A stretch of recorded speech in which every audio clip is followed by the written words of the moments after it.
Statements expressed on the program are solely those of Investor Schooling or their guests and do not reflect the opinions of WPHT. You're live. WPHT, WPHT-HD, WOGL HD3 Philadelphia. From the Cherry Hill Volvo Studios, where relationships matter. Always live on the free Odyssey app. The Larry Steinhouse Show. All right. Good afternoon, everybody, and welcome to the Larry Steinhouse Show. We are broadcasting live from Investor Schooling headquarters right here in Bucks County, Pennsylvania. I am Larry Steinhouse. I am the CEO of Investor Schooling, and I'm here to make financial education fun and accessible to everyone, including you. What are you guys doing? Nothing. We're not doing anything. I can never, ever get through. We wouldn't say anything. Exactly. We didn't say a word. No. Debbie's curling her hair, and Omri's making fun faces I at am her. not. I'm telling her, shh. Okay. So you will do the intro. So I can finish the intro without you guys interrupting? Nobody interrupted saying you. anything. We were purposely not saying anything. Fine. On this show, we discuss several ways of making more money. We concentrate on real estate investing, stock option trading, the stock market, and how to maximize your retirement future. Doing it again. I always curl my hair. What do do you you do want with so the hair? curly? You do not. You're making fun of me. I'm not. I'm making funny because you have no hair.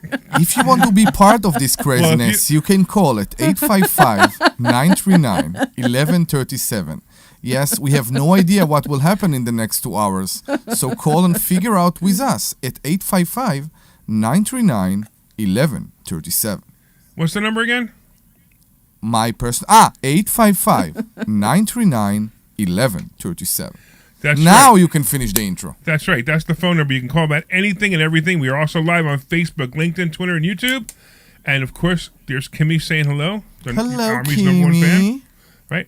I'm also here with my awesome co-hosts, Dr. Deb Anderson and Omri Morad, known as the Immigrant. Known. We also have our What do we have? sweet producer. Len Page, and we have Justin here training too. Yes. We haven't heard a word from Justin yet, have we? He's still shy. He didn't even say anything yet. He's still shy. He You doesn't know keep yet. insulting the producers, so they're changing them all the time. I know. Well, it's because I know Glenn's king. We Glenn never said- insult Glenn. No, we love Glenn. I Yeah, know. we love Glenn. He needs to come to lunch again. Yeah. Man, of course, You the Larry guys are Steinhouse. you're scaring the hell out of Justin. Oh, Justin, you have no idea, Justin. Is he still in the control room? You didn't warn him about us, Glenn? Come on. I told him earlier that we made the last one cry, but Glenn said don't tell him that. No, the last one was a woman. You don't remember? You Yeah, just we made did. her cry, remember? You Oh, I just don't know. did it. You just told him. Right, I know. And by the way, just to continue this intro that I never get through, the Larry Steinhouse Show is brought to you by Investor Schooling. At Investor Schooling, we teach you things about money I'll bet you never knew. Hey, we focus on practical learning and we'll equip you with real-world skills in real estate investing, stock options, tax-saving tips, and the secrets of financial freedom. And our headquarters is located right here in Bucks County. But our online courses teach eager investors all over the country. RSVP for a free class this Thursday night at 855. Oh, I'm sorry. That's investorschooling.com. That's right, investorschooling.com. That's investorschooling.com. So we have a lot of fans here, don't we? We do. It's amazing. Last week we had our event, and we had so many people showed up, and I'm so happy. They all say they showed up just to hear Omri say the phone number, and to find out why Dr. Deb puts up with the two of us, And Larry will which I thought was very interesting because I don't quite know why. and for Larry to shoot at them with the money gun. Yeah, we shot money, and everybody has to shoot too. Absolutely, yeah. Okay, so I think we should get some of the perks of that when you should shoot the gun at us so we get some of that money. Yes. You should fill it up with like hundreds or you something. want to bend over and pick up $1 bills? No, not $1 Because bills. you're in the wrong profession if you want to bend over and pick up $1 You bills. can't No, say no, that. that's not what I was in the saying. air. That's Yeah. not what I was saying. Usually, people who bend over and pick up $1 bills aren't PhDs. I have no interest in picking up $1 bills. I know. That's what I said. So that's what I did. So we sprayed Not my $1 area. bills in the audience, and everybody bent over and picked them up. That's an assumption. That's a very bad assumption. What's that? You said that a person that will go and pick up dollar bills from the floor around the pole can. Did I say around a pole? He did not say around Did I the say pole. anything about a pole? No, he didn't say about the pole. There's no but pole. But I know. Can't have a PhD. And last Did week. I say they can't? Last week. I said they don't. You He said they Last don't. week. You want me to tell you exactly what I said? I said, usually, Someone bending over, picking up dollar bills doesn't have a PhD. That's all I said. You assumed everything else. Yes, I know. It's me. I'm sorry. Yes, you have a dirty mind. Yes, okay. We talked about that before to show you that you have a dirty mind. We did, and last week we talked about the difference between a person with a degree and a person without a degree, how much they earn. How much a person with a degree earn and without a degree earn. So you can never know. What? You can never Well, we know. happen to talk about that, but it's like he doesn't understand You that sometimes. sprung to something totally not related. Right, that's beside the point. But he also sometimes has to realize that it's not just me you're talking to, right? No, I You're get talking to it. at least 3 people listening on the radio right I now. think 4. I'm just saying. Two guys in the producer studio. Yeah, one is Right. sweet. Right, one is sweet and the other one is scared. Yes. Poor Justin. Right. He's like, I'm never coming back here He's again. running Okay. away I'm not right covering now. this I show know. anymore. When you try to explain the things you try to explain, you need to. I have am some just background. saying that your assumption that a person that with a PhD can't go and work in a job or be in a position that they will pick up $1 bill, it's not okay. That's all. Everybody can pick $1 bills. Bend over and pick $1 bills, regardless to what degree they have. You're absolutely correct. I just happened to say, and I'll say it again, so maybe you'll understand it. I said usually someone with a PhD isn't bending over and picking up dollar bills. Okay. That's all I said. Okay. And again, you just keep assuming everything else. You added something about a poll. I mean, what do you mean by a poll? Come on. Well, if I see a dollar bill, on the side of the street, I will bend over. Hey, and I'm take bending it up. over and picking up pennies. Of course, me Yeah. too. Right? Yeah, so I'll bend Exactly. over. So you guys know about that, right? Picking up pennies. Why do we pick up pennies? Why? I don't know. Luck. Well, because we're all Jewish. There is something. I don't know. I heard at least 4 people on the radio screaming, "Oh, they're all Jewish. That's why." Yeah, okay. You what do we call that? Racist or a bigot? I have no idea anymore. It's Yeah, I don't know. I don't know. Yeah. I'm not sure. But the reason you pick up pennies is because if God gives you a penny and you pick it up, He might give you a $5 bill or a $10 bill or a $100,000 bill or a property or something else. So Yes. So make sure you count all your blessings, including the pennies. Mm-hmm. That's why you pick up the penny. Don't necessarily pick up the penny and go, "Wow, I'm rich," but definitely pick up the penny and thank God for giving you that penny. Correct? yes, agreed. And that will help you in your money mindset, which we talk about a lot at Investor Schooling. Your money mindset. Why can people get anything they want? Because they just want it. deserve it. When right. you want something enough, you will get it. That's exactly right. Just ask your wife, because your wife wanted you to be my friend so badly that now you're my friend. In case I haven't told you that story, this is the whole story with that. I think I told you this last week, but I'll tell it again. You tell that story actually quite a bit. Yeah, I know. You do. You do quite a but bit. the you story's say. He do many hysterical. things to boost his ego. It's not only this it's- story. No, it's not. No. It's not boosting my ego. I don't think it's an ego thing. I think it's just he does. He just So that's the only forgets. reason you're a friend with me. He forgets that he told the story, so he has to remind himself about the story so that Listen, he can I'm share the 60 story years with everybody old. else. I forget in the morning what I walked into a room for. Okay. Just understand that. I hope it's not the bathroom. Sometimes it is. Really? Sometimes I walk in the bathroom. I said, "What did I come in here for?" I have no idea. Right? So I'm thinking that maybe, just maybe, Maybe. leave the potty stuff out of the Body? stuff out of the show. Okay. Yeah, What? In a- Yeah, I don't know. I'm not really into potty humor that much. You know It's the potty just- universe? I'm not into potty humor. are we leaving the potty humor out in a 1 or a 2 bedroom apartment? Ah, We can go back to real estate Is right it a now. 1 or a 2 bedroom? Bathroom, I said. Oh, okay. I said bedroom? Do you do number 1 in 1 bedroom? And can number we 2 in stop with this? No, I don't say. All right, let's get into something. Yes, 10 Something minutes. else. Now Yeah. it's the time. I mean, Something else, we got yes. Justin going here. What am I listening to? Oh my god. Oh my goodness! Everybody else can turn the radio off. He can't. All right, give us the phone number one more time in case anybody wants to call in with any questions. That's 855-939-1137. Again, that's 855-939-1137. 855-939-1137. What? Come on, you got to do a couple more times. Let's go. That's 855-939-1137. I promise you, I have other things I'm good at besides saying 855 Oh, I don't believe that. 939 1137. You're not so good at buying properties. I am. You were. I still am.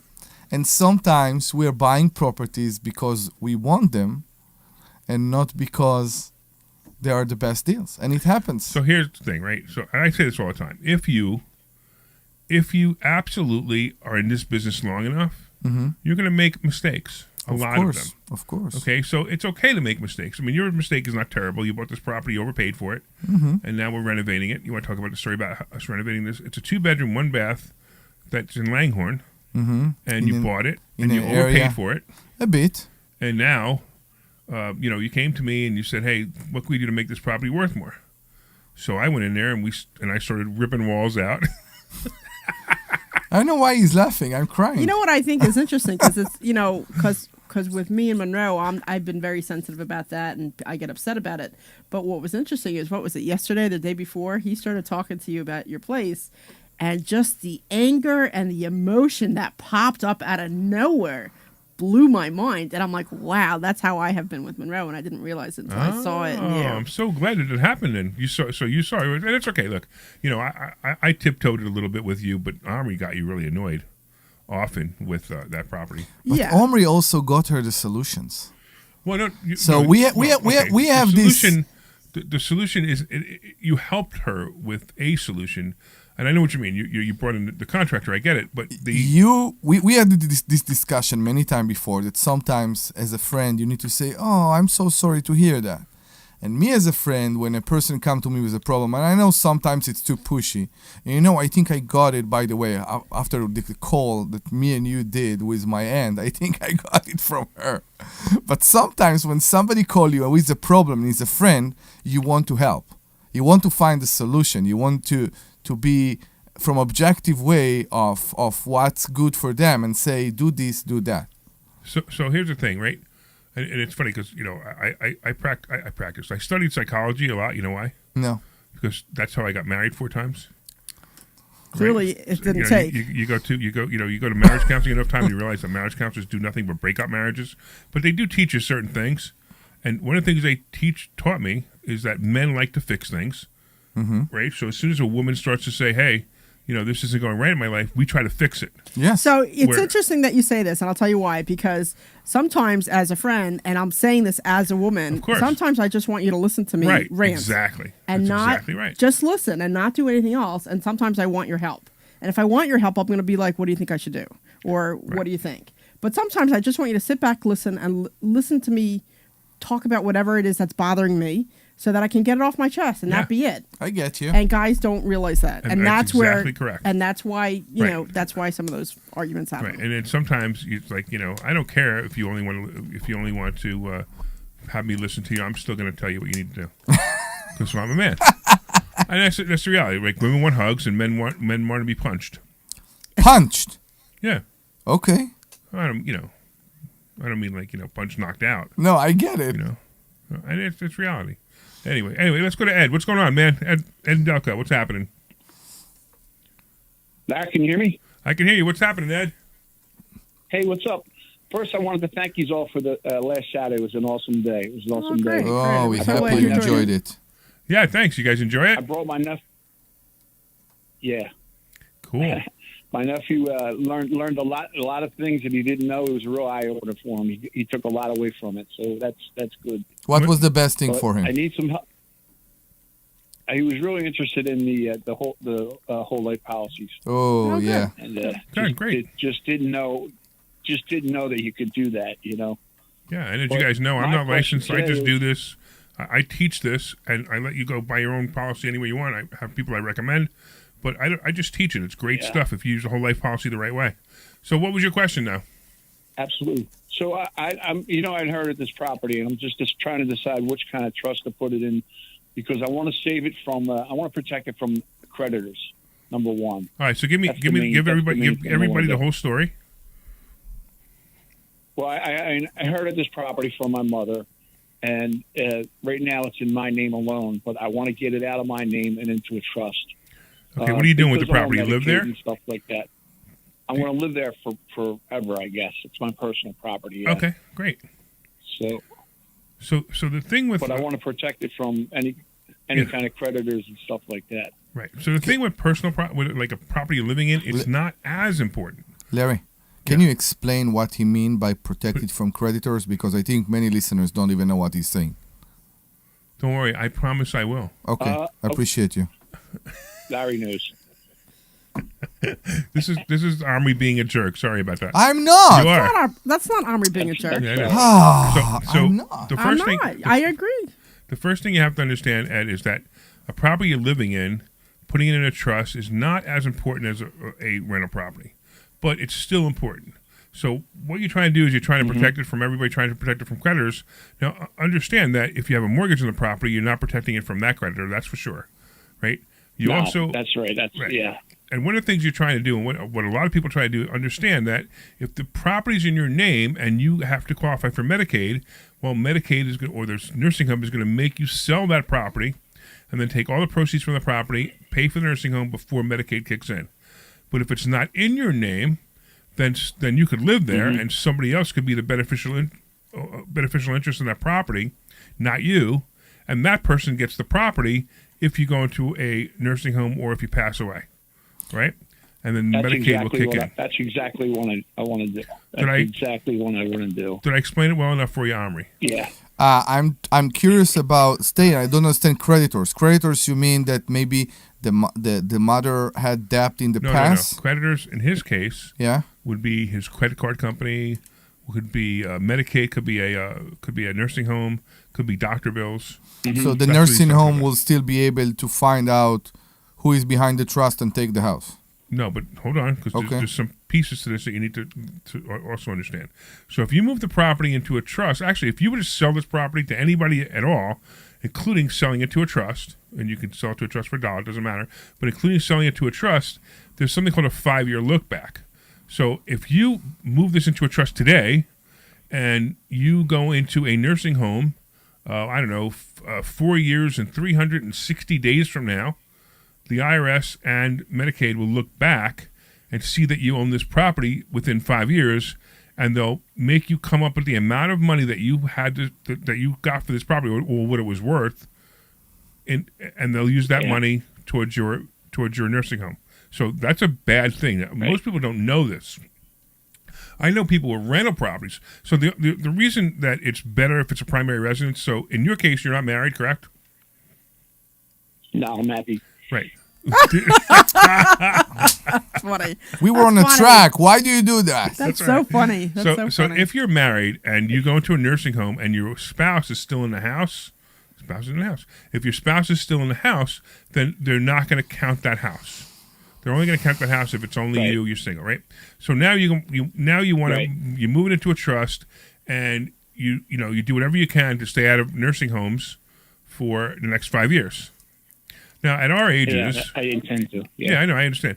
At our ages, and the average listener, and I always make fun of the average age listener that's listening to the show, but the reality is, the average age listener that's listening to the show right now, if your property is still in your name, you have major problems that you don't even know about. If you have more than one property and it's in your name, you have super major problems. I should say you have major problems, you have some problems, but you have problems. And you need to change the properties out of your name. Now, a lot of people, they go, oh, I know what I'm going to do. I'm thinking about going to a nursing home next week or whatever, they're not thinking about it. Something came up. I'm like, well, I'm just going to sell my property to my kids. And I'll sell it to them for whatever, for $1, and then I can go to a nursing home and I qualify for Medicaid. It doesn't work that way. You have to have the property out of your name for at least 5 years. And this is why I own nothing. So I own absolutely no properties whatsoever. All of my properties are held in trusts, and the beneficiary of the trust is my LLC. And now I own nothing. I'm not the beneficial interest. I actually own very little of my LLC. I told you guys before, I don't know if I told you this on the radio before, but I only own 10% of my LLC, which the reason I do that is now, so even if you took everything, my entire net worth, which is in this LLC, my entire net worth is in this LLC, I only own 10% of that net worth. But it's important to explain you are still the controlling member. I was going to go there. I promise, but thank you. but I am the managing member of this LLC, so I control all these assets. You guys, it's funny. Everybody says about the rich. The rich have all these great ideas on how to stay rich and the poor to stay poor. That's because I'm rich, but I don't own anything. Mm-hmm. I own nothing. Control everything, Right. but own nothing. Right. Right. I jokingly say, and it happens to be true, but I qualify for Medicaid right now. So if I was to go into a nursing home, I qualify for Medicaid. My wife doesn't have to sell my houses. The kids don't lose anything. Nothing changes except that I go into a nursing home, and because I'm incapacitated, my wife takes over as managing member of the LLC. So these are some incredible ways to set up your estate and estate planning. Now, I tell you all the time. I'll go to estate planning attorneys and I'll tell them what I do, how I set this up, and they're like, "Why would you do that?" And then I explain it to them, and they go, "Wow, that's a really great idea." I'm like, "You're the estate planning attorney. Why aren't you telling people this?" And they don't know. They don't understand it. I mean, the first time I went to an estate planning attorney was like 8 years ago, 10 years ago, whatever it was. And the guy writes me a will. I'm like, no. I don't want a will. I want my LLC set up this way. And I finally found a group of attorneys that I really like. And but matter of fact, is it this week or next? Next week. Next week. Mm-hmm. So not this week, but the following Thursday. The following Thursday, my attorney is going to be here, and we're going to be talking about in the front of the class. We're going to be talking about this very topic of trusts and LLCs. So if you want to go to investorschooling.com and sign up, Ed, you are in my heart. You can come anytime. All right. So if you want to come, you're welcome to come. As a matter of fact, actually, I think you should come because I think you'd have a lot of good questions to ask. So I still have a few more questions. That'll be the night to ask them. Yeah. So Ed has some health problems, and because of those health problems, he really needs to make sure all this stuff is in place. So I like need to protect it from okay. Proactive. I want to be proactive instead of reactive in the last minute. Right, exactly. So what I mean? Right. So if anybody wants to go to investorschooling.com and sign up for class, you can sign up for this Thursday's class. That's all right. We'll remind you for this Thursday. And if you sign up for this class, and not you, but if somebody listening signs up for this class, you come Thursday, and if you want to, I'll let you come the following Thursday again. So I'll give you 2 free ones, including the one with my attorney, because it'll be a great class. So all you have to do, Deb, when they call, if anybody if you talk to any one of us, let us know that you want to go to both classes, and we'll let you go to both classes. All right, but Ed, anything else going on? All right, no, I had a biopsy Thursday on my liver, waiting for that test to come back. The test itself went okay. I'm just hoping for the best with the results. Yeah, you know what I like about you, Ed? You just keep living. I mean, I realize that sometimes you got to be in a doctor's office for a few hours, but I get it, man. But you keep living, and that's great.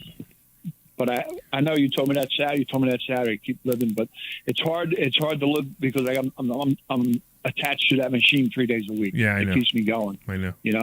So, but I do, and I enjoy doing this. I enjoy helping people, and so I am enjoying my life. I'm not wasting it away. You're the best. All right. Well, you keep it up, man. Don't leave a legacy, man. All right, Zach. Thank you, buddy. All right. Talk to you soon. See you, Army. See you, Deb. Thank you. Bye-bye. All right. Cool. All right. It's always nice to talk to Ed, see how he's doing. What else we got going on? So did we answer all your questions about trust, Omri? Honestly, trust, but not the creditors. I'm trying to figure out. Do you know what a creditor is? Yeah, of course. Okay, what is the a creditor? question I have for you is, if he move the house from his personal name to a trust, right? It's a transaction like every transaction. You just don't pay the transfer tax. No. So wait, hold on. I will just get to the question. Okay. What happens if there are any liens that are on the property when you transfer it from your personal name to a tax? Liens on the property don't change. Exactly. They don't change. But you got to understand, he may have credit card debt. Mm-hmm. He may have, I don't know, he owns, maybe he has a card debt. I mean, whatever, maybe he was sued, whatever. But if he doesn't own the property because the trust owns the property, they can't come after him. They can't come after him. So somebody online, Heather asked, is the trust irrevocable? So irrevocable trusts have more protections for you. I don't like irrevocable trusts simply because they're irrevocable, right? So you may want to say, hey, I'm going to leave my kids, you're 40 years old, your kids are 20, and you might want to put it, because you have some assets, you might want to say, well, I'm going to leave my kids all these assets in an irrevocable trust, and your kids turn out to be holes, and it doesn't work out real well, and you might want to change it, and you can't because it's irrevocable, right? So you can change the beneficiary, and you can't change the beneficiary, right? You can change the trustee. No. Also, no. Yeah, you can have a contingent trustee, but no. So the only way you can do it, I guess, is put the trustee or the beneficiary in LLC, and then you can change the member of the LLC. Actually, that's not a bad concept. That's not a bad concept. Mm-hmm. But either way, I just don't like the idea, because even though maybe you don't want maybe the LLC has got a problem. You know, yeah, again, I get it. Again, I don't like irrevocable trusts. So Heather, so they're used in really specific estate planning. Mm-hmm. So I just try to avoid them. Plus, here's the other thing: if they're irrevocable, you can't get loans on the property. The banks just say no right away. Now, we don't use banks anyway, so it doesn't matter. Mm-hmm. But now the trustee and the beneficiary have to agree to the loan. It's kind of complicated. But the real concern is I'd rather be able to change my mind. So in Ed's condition, it will help him with anything further. But if there are liens right now, it won't help him. Right. If there are liens on the property. Already, yeah. If there are liens on it, it doesn't matter. So, like, if the credit card company said, hey, and again, this is not what necessarily happened, but if Ed owed $20,000 in credit card debt, right, that doesn't matter. It doesn't go with the property. Yes, of course. But they could eventually say, hey, listen, we want to sue and go after the property. But if it's in a trust, they're not going to go after them. They can't. The other thing the trust does is it gives you anonymity. Yeah. So now you have the name of the trust. Let's say he lives at 123 Main Street and he calls his trust 123 Main Street Trust. So they can't find who owns this property. So they look up on the MLS, they look up on public records, and it says 123 Main Street Trust owns 123 Main Street. Now they could look into it deeper, but they still may never find the trustee or the beneficiary because it's a private piece of paper. Yeah. It's one of my favorite things about trust is that no one knows. They're not recorded anywhere. In fact, I also warn people that if you have a trust, you have a property in a trust, make sure you tell somebody. knows, yeah. Right, because if you don't tell anybody, then the property will disappear. Nobody will even know it existed. Yeah. Nobody even know the trust existed.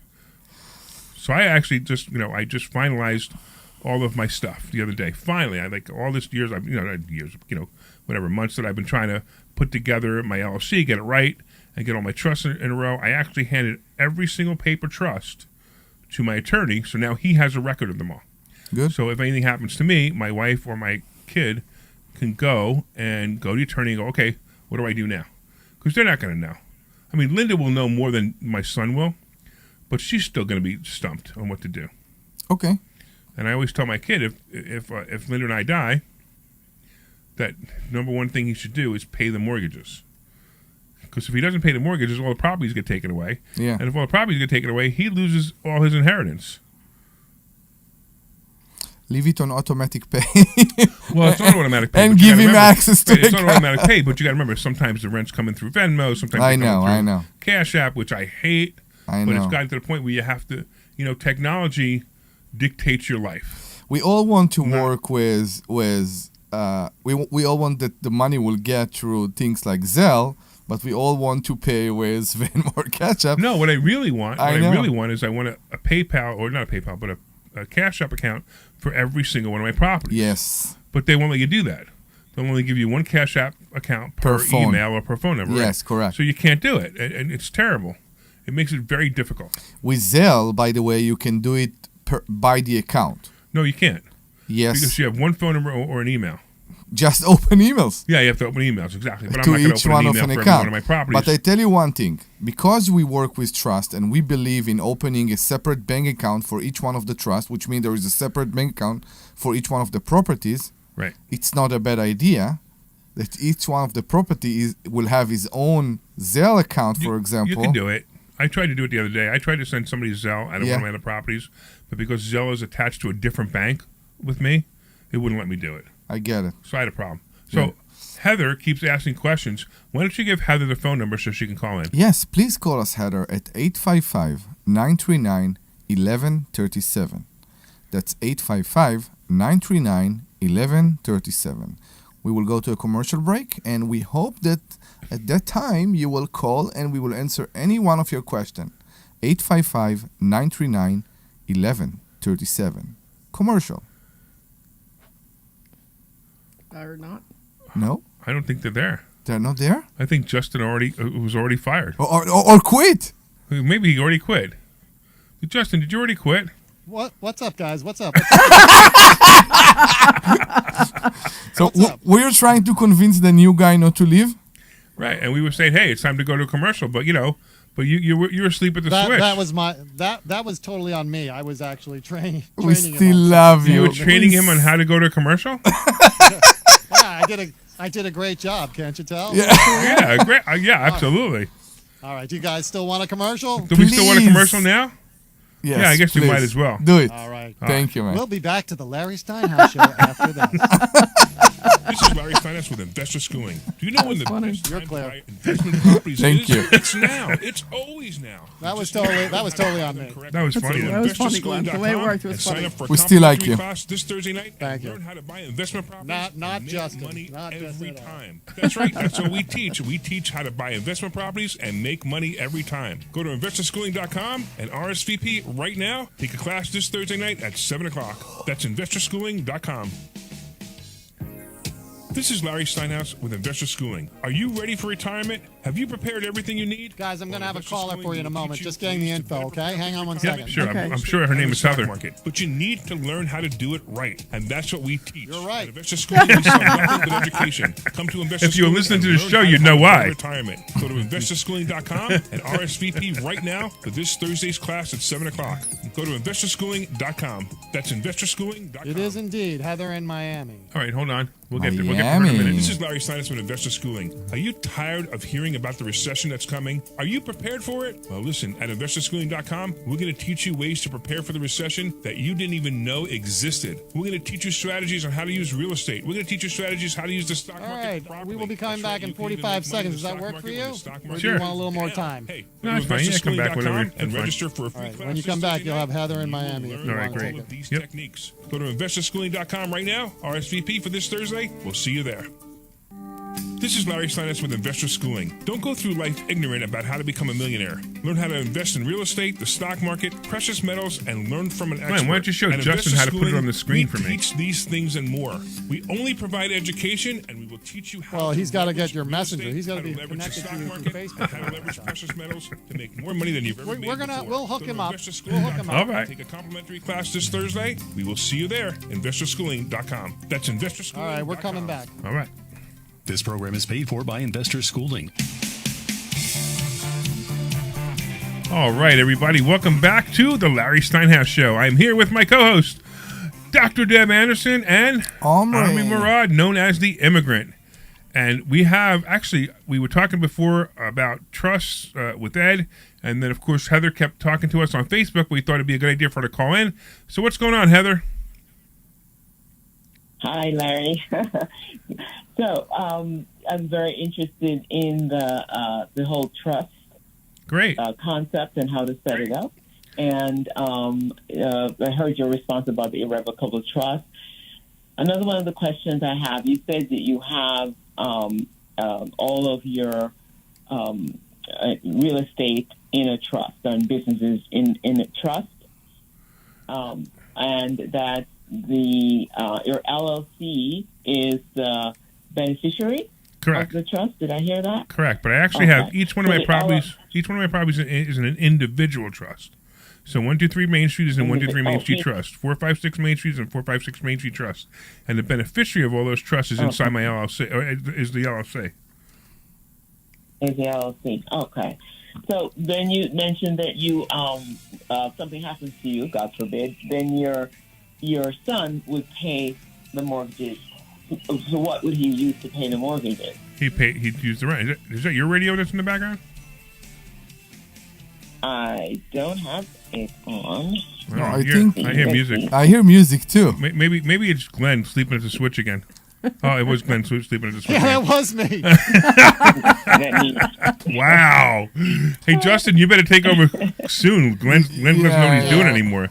So I'm going to let Justin do the rest of the show. So how the same way the mortgage is getting paid now, they'd be getting paid from the rents. So I own dozens and dozens and dozens of properties, and they get paid by rent from the tenants.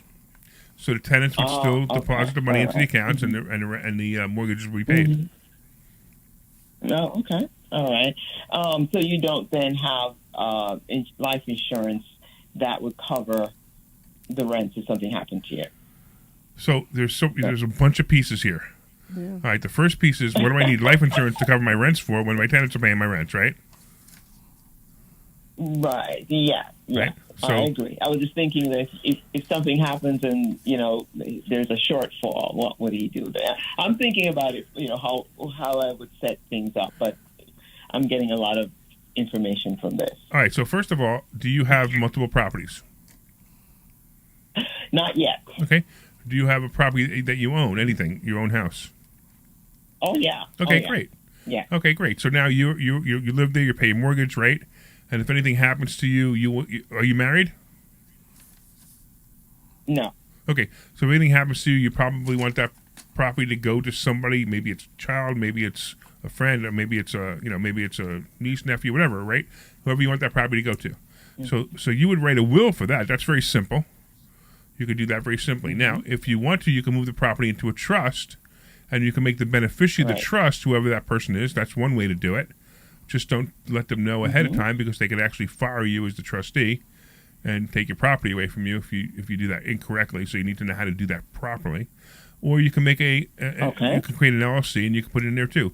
But this is your primary residence. So as I was saying to Ed before, it's not as important to do your primary residence in a trust. It helps, but it's not as important. It's really a matter of leaving this property to somebody else. If there's any equity, I assume is there any equity in it? Yes, and it's not the property I live in, though I own that as well. It's another property, and it's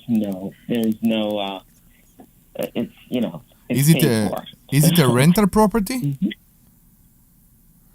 It's a commercial property. Okay. Okay, great. Yeah. Okay, so that property, right? So that property, do you own that in your name, or you own that in LLC? It's in a corporation. Okay, great. Not an Now, LLC, but this corporation is you only, or there's other people in it? others. Yeah, Okay, family. great. So it's a partnership. That's great. Okay, so it's a partnership. So that's fine. That what you did there is fine. The only thing I warn people is, if you buy another property, even if you buy another property with the same group of people, make sure you form another LLC, a new LLC.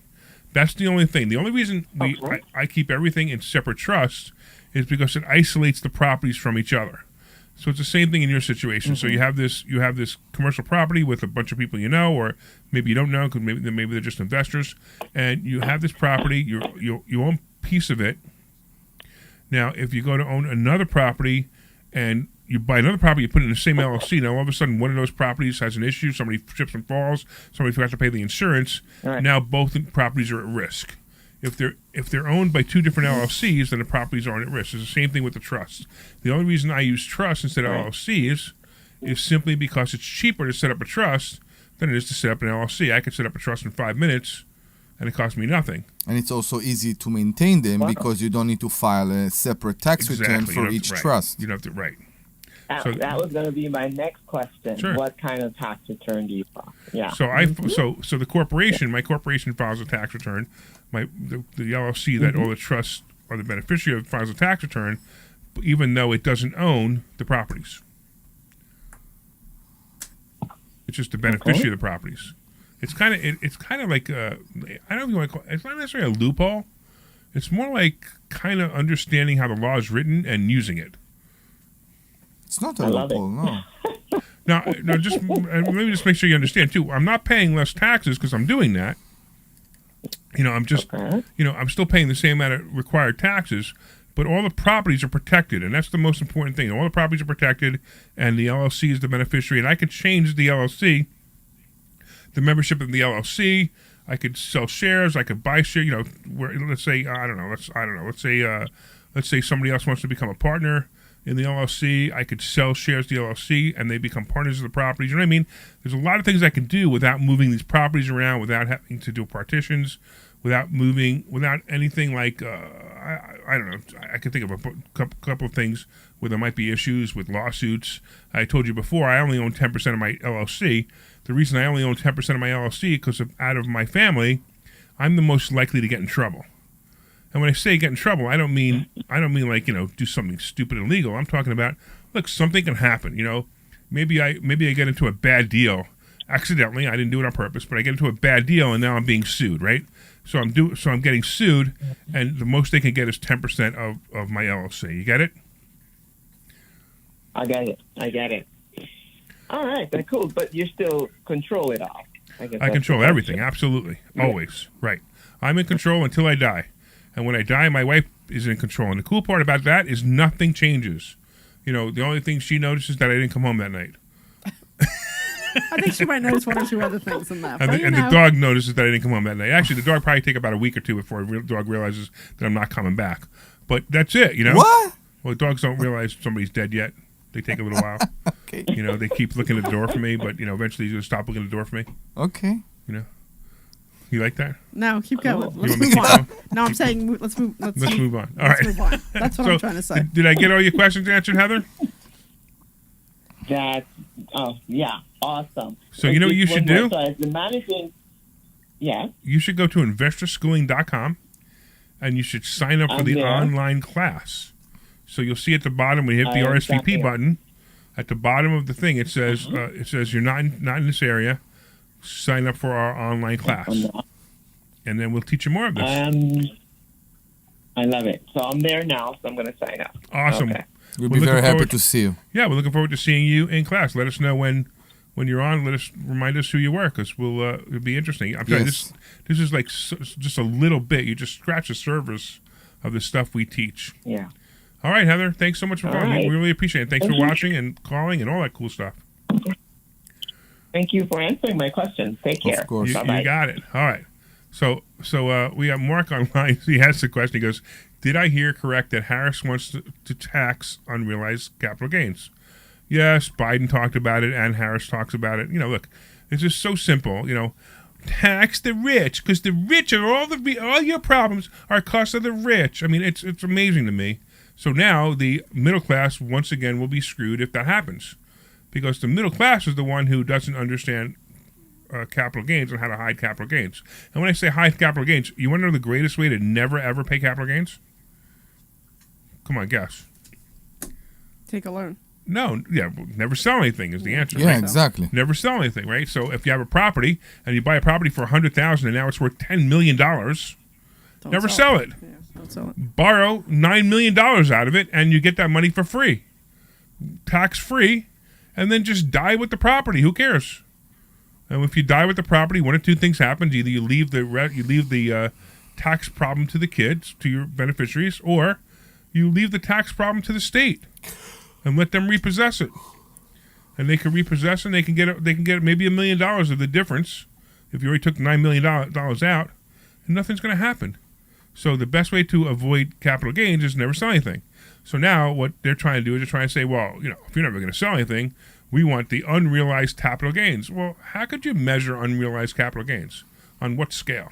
Can they do it? They can't do it. They do like an average of when you will sell it. They try to make the average person is. And then what happens? What happens this year if it's worth? If I buy a property that I bought for $100,000, this year it's worth $200,000, and next year it's worth $150,000. Do I do the unrealized capital gains of $200,000, and next year I get the taxes I paid on the $50,000 back? I mean, forget it. It'll never happen, Mark. That's one of those things where that's just talking points. We're going to make the rich pay. By the way, anybody want to know the only president in the last 50 years that taxed the rich? You want to know who that was? No, who? You know? Glenn, you know? Don't say. Glenn, do you know the only president that taxed the rich? The only president in who the last taxed 50 the years. rich, in 50 years. In the last 50 years. So I'm going to say Reagan. Nope. I'm afraid you will say Obama. Nope. I was thinking it was going to be somebody who I wouldn't expect. It was definitely somebody you wouldn't expect. Somebody I wouldn't expect. I don't know. Clinton? Nope. I give up. How about Trump? Oh. What did he do? Did you know that Trump is the only president that had an unfair tax on the rich? Now, I don't care. It doesn't matter. Unfair, fair doesn't matter. But he had a tax that was placed specifically for the rich. So there's something called they abbreviate. It's called the SALT tax. It's a state and local tax exemption. So if you own a house, and let's say it's a $1 million house in New Jersey, because New Jersey has the highest taxes, and the $1 million house in New Jersey, you pay $25,000 a year in state taxes. Right? That's the scenario. It used to be that you could write the entire $25,000 off on your federal tax return. Nice deduction, right? Yeah. Well, guess what Trump did? Trump limited it to $10,000. So if your state and local taxes are over $10,000, you can't pay tax. You can't deduct anything over $10,000. But it's progressive, no? You do exempt the 10 grand, and then the 15 left, you need to pay for. Right. Correct? Right. The 10 you can take for yourself. The 10 limit you can still exempt. You can write off $10,000. That's it. Right. But if you're paying $25,000, you don't get the write-off of the other $15,000. Now, this is substantial for people who are buying $1 million and $2 million houses. Would you say that those people are rich? Yeah, I agree. Yeah. Would you say that somebody who pays $3,000 to $4,000 a year in taxes, state and local government taxes, is not rich? Of course. Yes. So he's the only president that taxed the rich based on being rich. Right? And guess who reversed it? Biden. He's working on it. So Biden, the first thing that Biden did when he went into the office is pretty much reverse anything that Trump did. That Trump did, right? Yeah. Yeah. Because why do you think Trump enacted that? Why do you think he did that? Well, just the goodness of his heart, or was there some kind of political? No. I honestly don't know. But I found it fascinating that that the Democrats tax the rich, tax the rich, tax the rich, and Trump actually taxes the rich. And here you go. They're all complaining that we should tax the rich when he's the only president that actually taxed the rich. It's amazing to me. Absolutely amazing. That's fake news, Larry. That's fake news. No. Disinformation. No. This is I know what you're saying, but no. The SALT tax deduction is real. It's real. It's absolutely real. And it fascinates me that nobody knows it, nobody cares. And the Democrats, you want to know what the Democrats wanted it reversed? You want to know why they wanted it reversed? It's unfair to us if we own $1 million house and we can't write off the whole $25,000. I swear that was the argument. Now I don't know if it's been reversed, but Biden, one of the things that Biden promised is he was going to reverse it. Okay. Isn't that fascinating? Every time a Democrat government being built, we saw that before. Everybody is afraid, and they're selling their properties. Oh, that's great too. I love that too. All We're going to get to that for a the second. time. But I'm really disappointed that Debbie's not saying anything. Well, because Debbie's not interested in this conversation. You're not interested in taxes. I was just telling Justin that. I said, did you notice how Dr. Deb just went real quiet? Hey, no, really. It's like, come on, Deb. No, I just, I'm not incredibly interested. I'm listening to you. Yes, I'm listening to you. Right. Okay, but, this show is, not about politics. It's so we boring. When you guys go so into this stuff, it's like You want it to be about politics? No, you I don't like the politics? No, I'm not interested. I don't. I'm sorry. I just, I've it's seen not some who I am. politics on your feed. I've seen some politics on your feed. You know what it is? Some of the stuff bit. some of the stuff comes across my feed, and it really gets under my skin. So then I post it, and then guys I went to high school with are like, "Well, so and so did it," and it's funny how I get such nasty reactions so quick. It just makes me laugh. But I'm not really interested in a lot of this stuff. I'm just Okay. not. Yeah, I'm just not. Like there was a whole thing. Did you see the thing on Michelle Obama? How she's talking about hard work, but she hasn't worked in 20 years. Yeah. You know what I mean? And then one of the girls I went to high school with, well, she did this and she did this and she did that. And I'm like, okay, whatever. Knock yourself out. I don't care. You know what I mean? And then there was a whole thing about how Kamala said something about how 18 and 24-year-olds are stupid. That really got under my skin. I actually showed it to my kid because my kid's in that age range. What did she say? She said that 18 and 24-year-olds are stupid. They're dumb. They're so dumb that we need to put them in dormitories. And my daughter, she's not interested in politics either. And I said, I don't care. When did she say that? It's on my. I don't know. It's one of her amazing famous quotes. Yeah. So yes, if you want to know if it's cold outside, go outside and check. anyway, so I showed it to my daughter's not interested in politics either. I said, listen, I don't care if you vote. I don't care who you vote for, but you have to vote. I'm like, one, as a woman, and two, you have to vote, because you have that right. But I'm like, I don't care who you vote for, but I want you to see this. This is who you're voting for if this is who you're voting for. You know what I mean? She's calling you an idiot and she's calling you stupid just because you're in that age too young, range. yeah. Yeah, because you're young and stupid. You're an idiot. But what I thought was interesting was that the backlash I got from that was, this was taken out of context, yada, yada, yada. And I'm like, you know what? I said, if Trump said the same thing, you would have no problem posting this garbage. So I'm like, don't even talk to me about it. I don't care. So, Because you're right.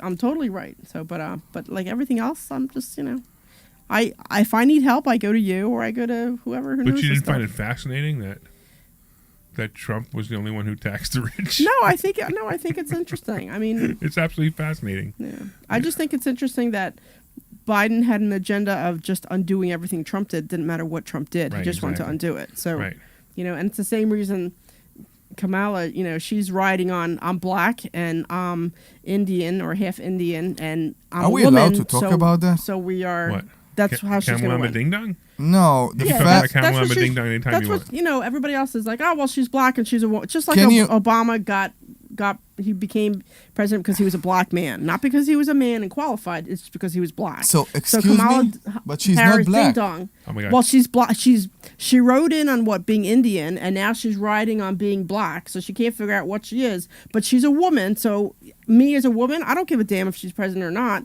But she's clearly not qualified. So I'm not going to vote for her just because she's a woman. Not qualified.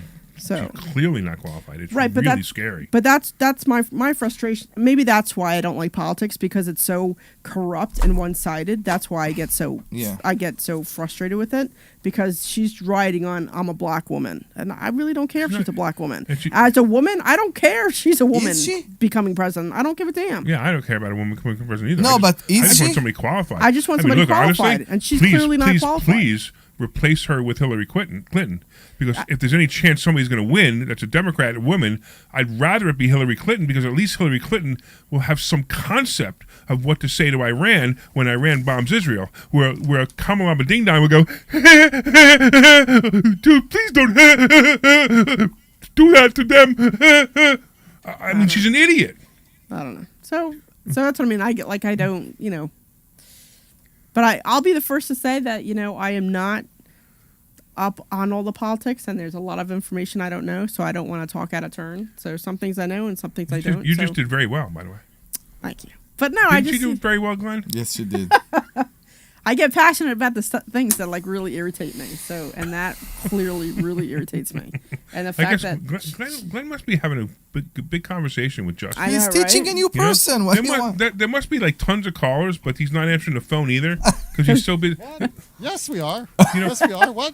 I just called and you didn't answer me. I can understand. I mean, I can understand if Justin was a woman and you were like, oh, wait a minute. But this is, I forgot. Justin does identify as a woman. This is 2024, so he might be a woman, and he might not even know it yet. Justin, are you a woman and you don't know it? I am 100% certain that I am, in fact, a man. Okay, good. Oh, wow. Wow. He's very certain that he's a man. That's amazing. That's amazing. Can we talk about that? Because but were you ever a woman? Never at one point in my life was I a woman, no. All right, good. Listen. This guy's very alpha. Yeah, I can tell, man. I want to put something on the table, okay? First of all, I want to say the phone number again. Just don't. Which is 855. Just don't physically put anything on the table. Stop. It's my mind. Right? It's That's where he's going. It's my mind. Totally it's my mind. I know, exactly. It's my mind. Well, I could put something on the table too. You're welcome to call us and help us in this horrible horrible situation. This is 855-939-1137. Save me for those people. This is remember how we have that guy. Well, remember when we were outside of Boston and the mother called and she said her son was incarcerated and he likes me better. This is that moment where we should have it on screen. Where so it was important to you right now to say that people in prison like you. Well, he only likes because I'm a woman and you guys are men. So you figure he probably hasn't seen a woman in 20 years. I'm very concerned that that you're talking about women in prison. I mean, people in prison liking you. So listen again. The number is 855-939-1137. every person that calls, and let's face it, most of the callers that we have are Republicans. I want to hear from them. And be honest, and you can make a fake name. I don't care. Say if you have a problem with gay or lesbian couples. Okay, hold on. Because I'm okay. hearing too much voices around recently that the Republican want to make all gay and lesbian couples illegal. Is it true? No. I know it's not true. I was going to say, I haven't heard anything like that at all. It's not even close to. But, remember the first half of our show is ending in about a minute and a half. I know. So if you wanted to bring up a topic, you could bring it in the second half.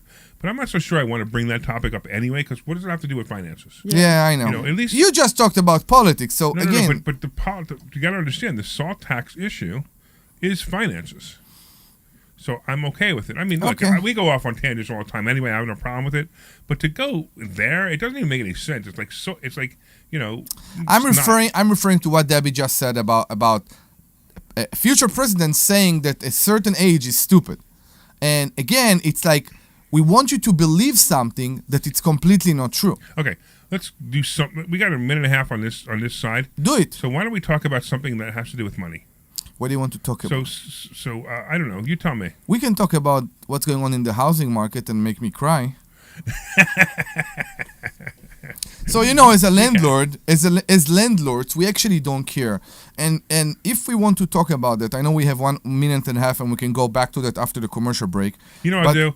I'm going to do this. I'm going to use the last minute and a half because Kimmy keeps asking this question. She wants to ask me about the RFK announcement. And she said, about RFK. I have no idea what it is. RFK Jr. Junior. Is it Junior? No, RFK. He actually said that he supports Trump. He said that he's supporting Trump. He's dropping out of race supporting Trump, right? Yeah. So the most amazing thing about that is the fact that he's talking about the Democrat Party being evil now. That's the most amazing thing about it. So if you actually watch it and you watch his speech and he talks about how from evil, Chicago, right? Yeah, how evil it was. No, not from Chicago. How evil the Democrat Party is, and it's the truth.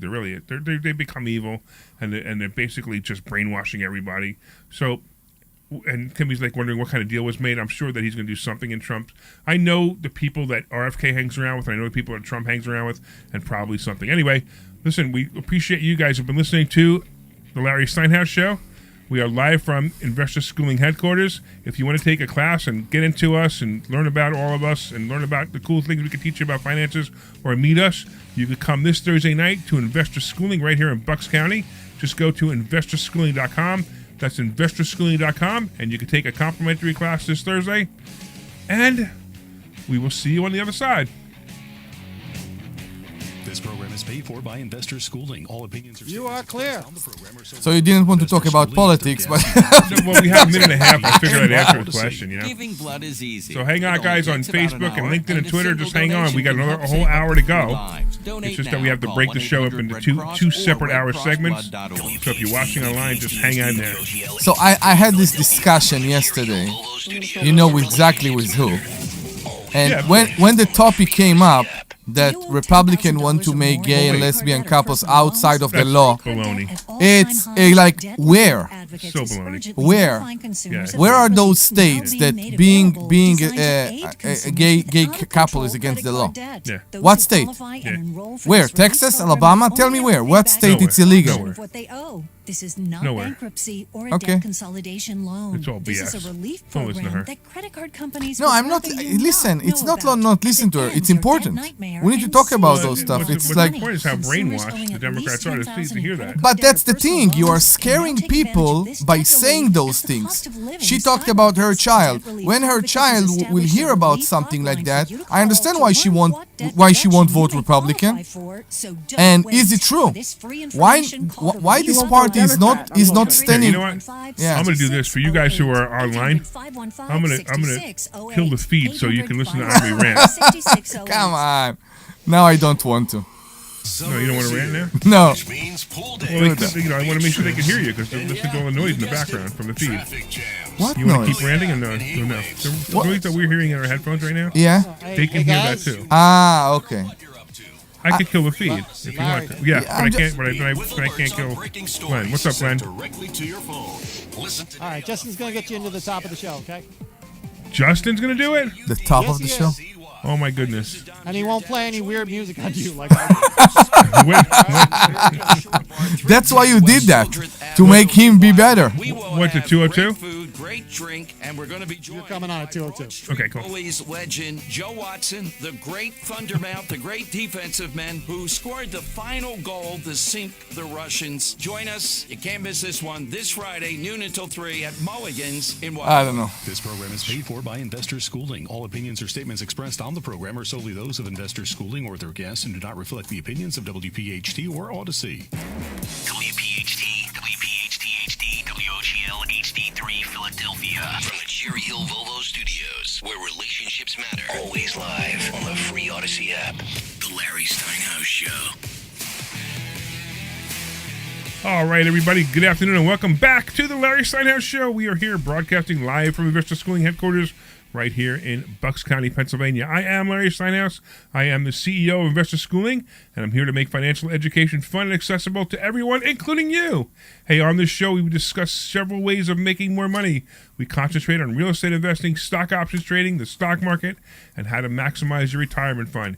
You could call us anytime during the show at 855-939-1137. That's 855-939-1137. That's 855-939. Kimmy says we need 3 hours. You see that? 37. And you could call with questions about money, finances, or anything on your mind. Even Deb's favorite topic, politics. No, Oh, we're Christ. done with politics. We're done. I'm We're sorry. also live. We're also live on Facebook, LinkedIn, Twitter, and YouTube. And please, of course, say hi, leave a comment. That way we know you're watching. I'm here with my awesome co-host, Dr. Deb Anderson, and of course, wow, wow, that's pretty good. I'm impressed, right? I'm here with my awesome host, Dr. Deb Anderson, right? Isn't she awesome? She's awesome. Is this where I do the Wait. woohoo now again? So no, What? My sound effects didn't open up. I was going to Hold say, on. I saw you hit something, and Hold I'm on. like Oh, yeah. waiting for it to All right, work. one more time. I'm here with my awesome co-host, Dr. Deb Anderson. Woohoo! Woo! And of course, I'm also here with the famous Omri Morad, Oh my God, I'm afraid what the noise. immigrant. I thought it would have been something else. I thought it would have been like a toilet flushing. or something. Exactly. I bet it would be a fart. I bet it would be a fart. Yeah. The Larry Steinhouse Show is brought to you by Investor Schooling. At Investor Schooling, we teach you things about money I'll bet you never knew. We focus on practical learning, and we will equip you with real-world skills in real estate investing, stock option trading, tax tips, and the secrets of financial freedom. Our headquarters are right here in Bucks County, but our online courses teach eager investors all over the country. RSVP for a free class this Thursday at investorschooling.com. Please do. What? Oh, please do. Yes. Mm-hmm. Yes. What? What do you think we he are said? serious. I want. Yes, we are like that all the time. But the classes are extremely serious.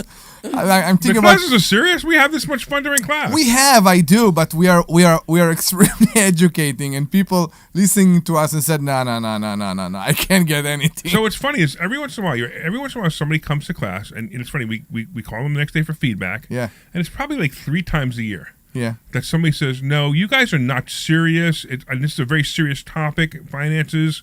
We don't like the way you guys joke around and fool around, so we're not going to join. And I find it And you don't hysterical. understand why kids walking away from this subject, and then they reach to at the age of 24 and they have no idea about financing at all. No, I understand. But I mean, That's it happens maybe insane. 2 or 3 times a year. Understand? And we have hundreds of people who come through, so it's not a very often thing. But I just find it fascinating that that is the style in which we teach. The style in which we use comedy. It's basically edutainment. Yes. We entertain you. I mean, even the other day we're talking. The stock option consultant comes out, right? And the stock option consultant is hysterical sometimes, right? Because the stock option consultant has his own show, his own whatever theme music, and we talk about the stock options, and I can't even find it. It's just it. The what? The theme music? Yeah, there it is.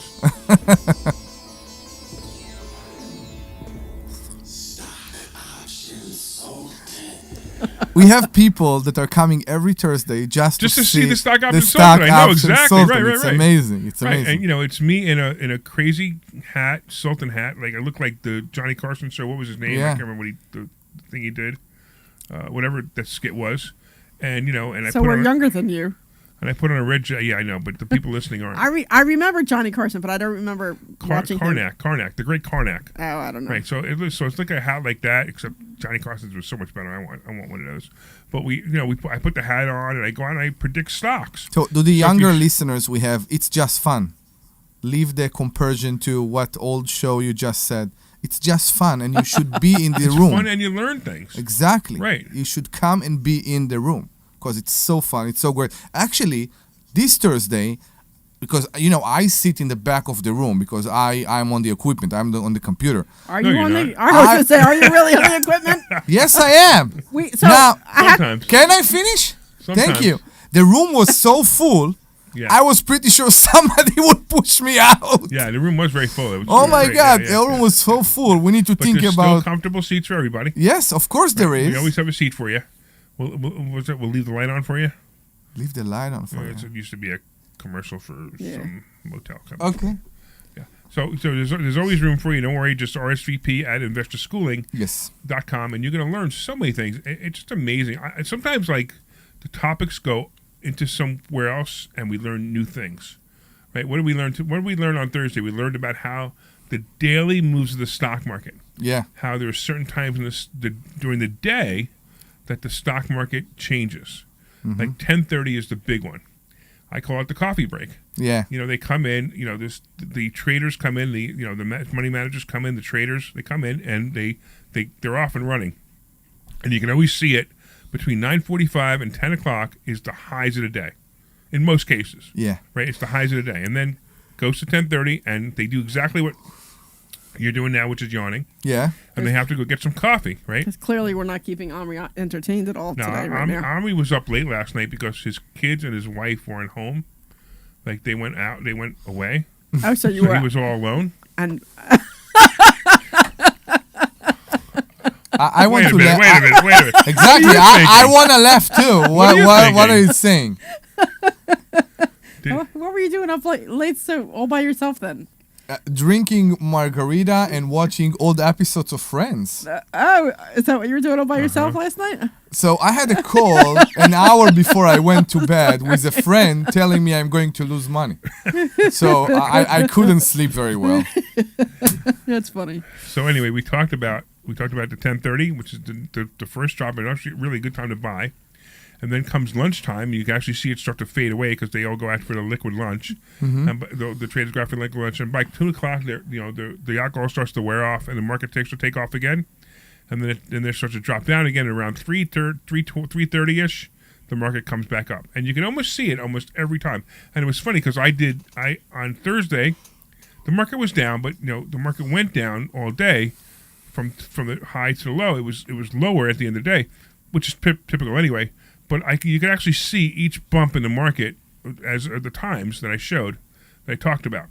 Mm-hmm. So these are things you learn. So if you actually come to investor school, you're going to learn this, right? You're going to learn the right time to buy stock options, the right time to buy stocks, what stocks to buy, what stock options to buy. The stock option consultant comes on, and you can ask the stock option consultant any question about any stock, and he should be able to answer. He will be able to predict it. Yeah, I predict it quite often. Mm-hmm. And I always say this, I'm always right, I'm just not always right on time.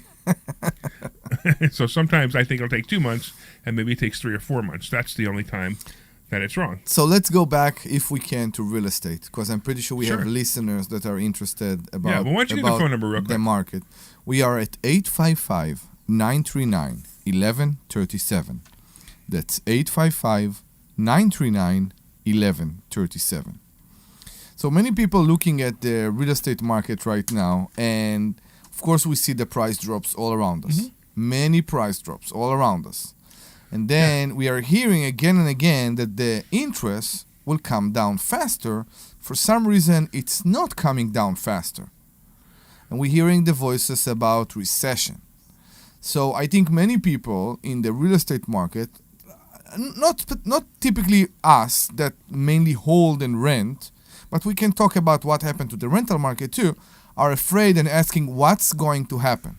Okay, so which one of those questions would you like to talk about first? So first of all, let's talk about that. We do see that the market is dropping. Yes. It's dropping faster. It's no longer a seller's market. We're dropping faster But than what it's we not believed. a buyer's market yet. It's like somewhere in between. The pendulum is halfway down. You think it's because we don't have enough inventory yet? The only reason it's not a buyer's market is Yeah. because we don't have enough inventory yet. You But still the think we inventory's don't? coming. Okay, you think we still don't have enough inventory? The inventory's coming, and I see it increasing. You know where I see it increasing? You know, Okay. you and I are going tomorrow. We're going to Ruskin, and Yes. we're going to buy a house. Yes. And we're going to buy some more mobile homes for our mobile home park. Hopefully. But I'm watching the homes in Ruskin. I'm watching the prices every day. Zillow is sending me emails about a price decrease, a price decrease, a price decrease. Decrease. Wow. So we see it now. So when it's not happening right now in Bucks County, No. I'm not getting all those emails about price decrease, price decrease, price decrease. I used to, but I actually. know it's coming. Yeah. And the reason I know it's coming because I'm seeing it in Ruskin. So now Ruskin, if you guys don't know where Ruskin, Florida is somewhere between Tampa and Sarasota, almost right in the middle.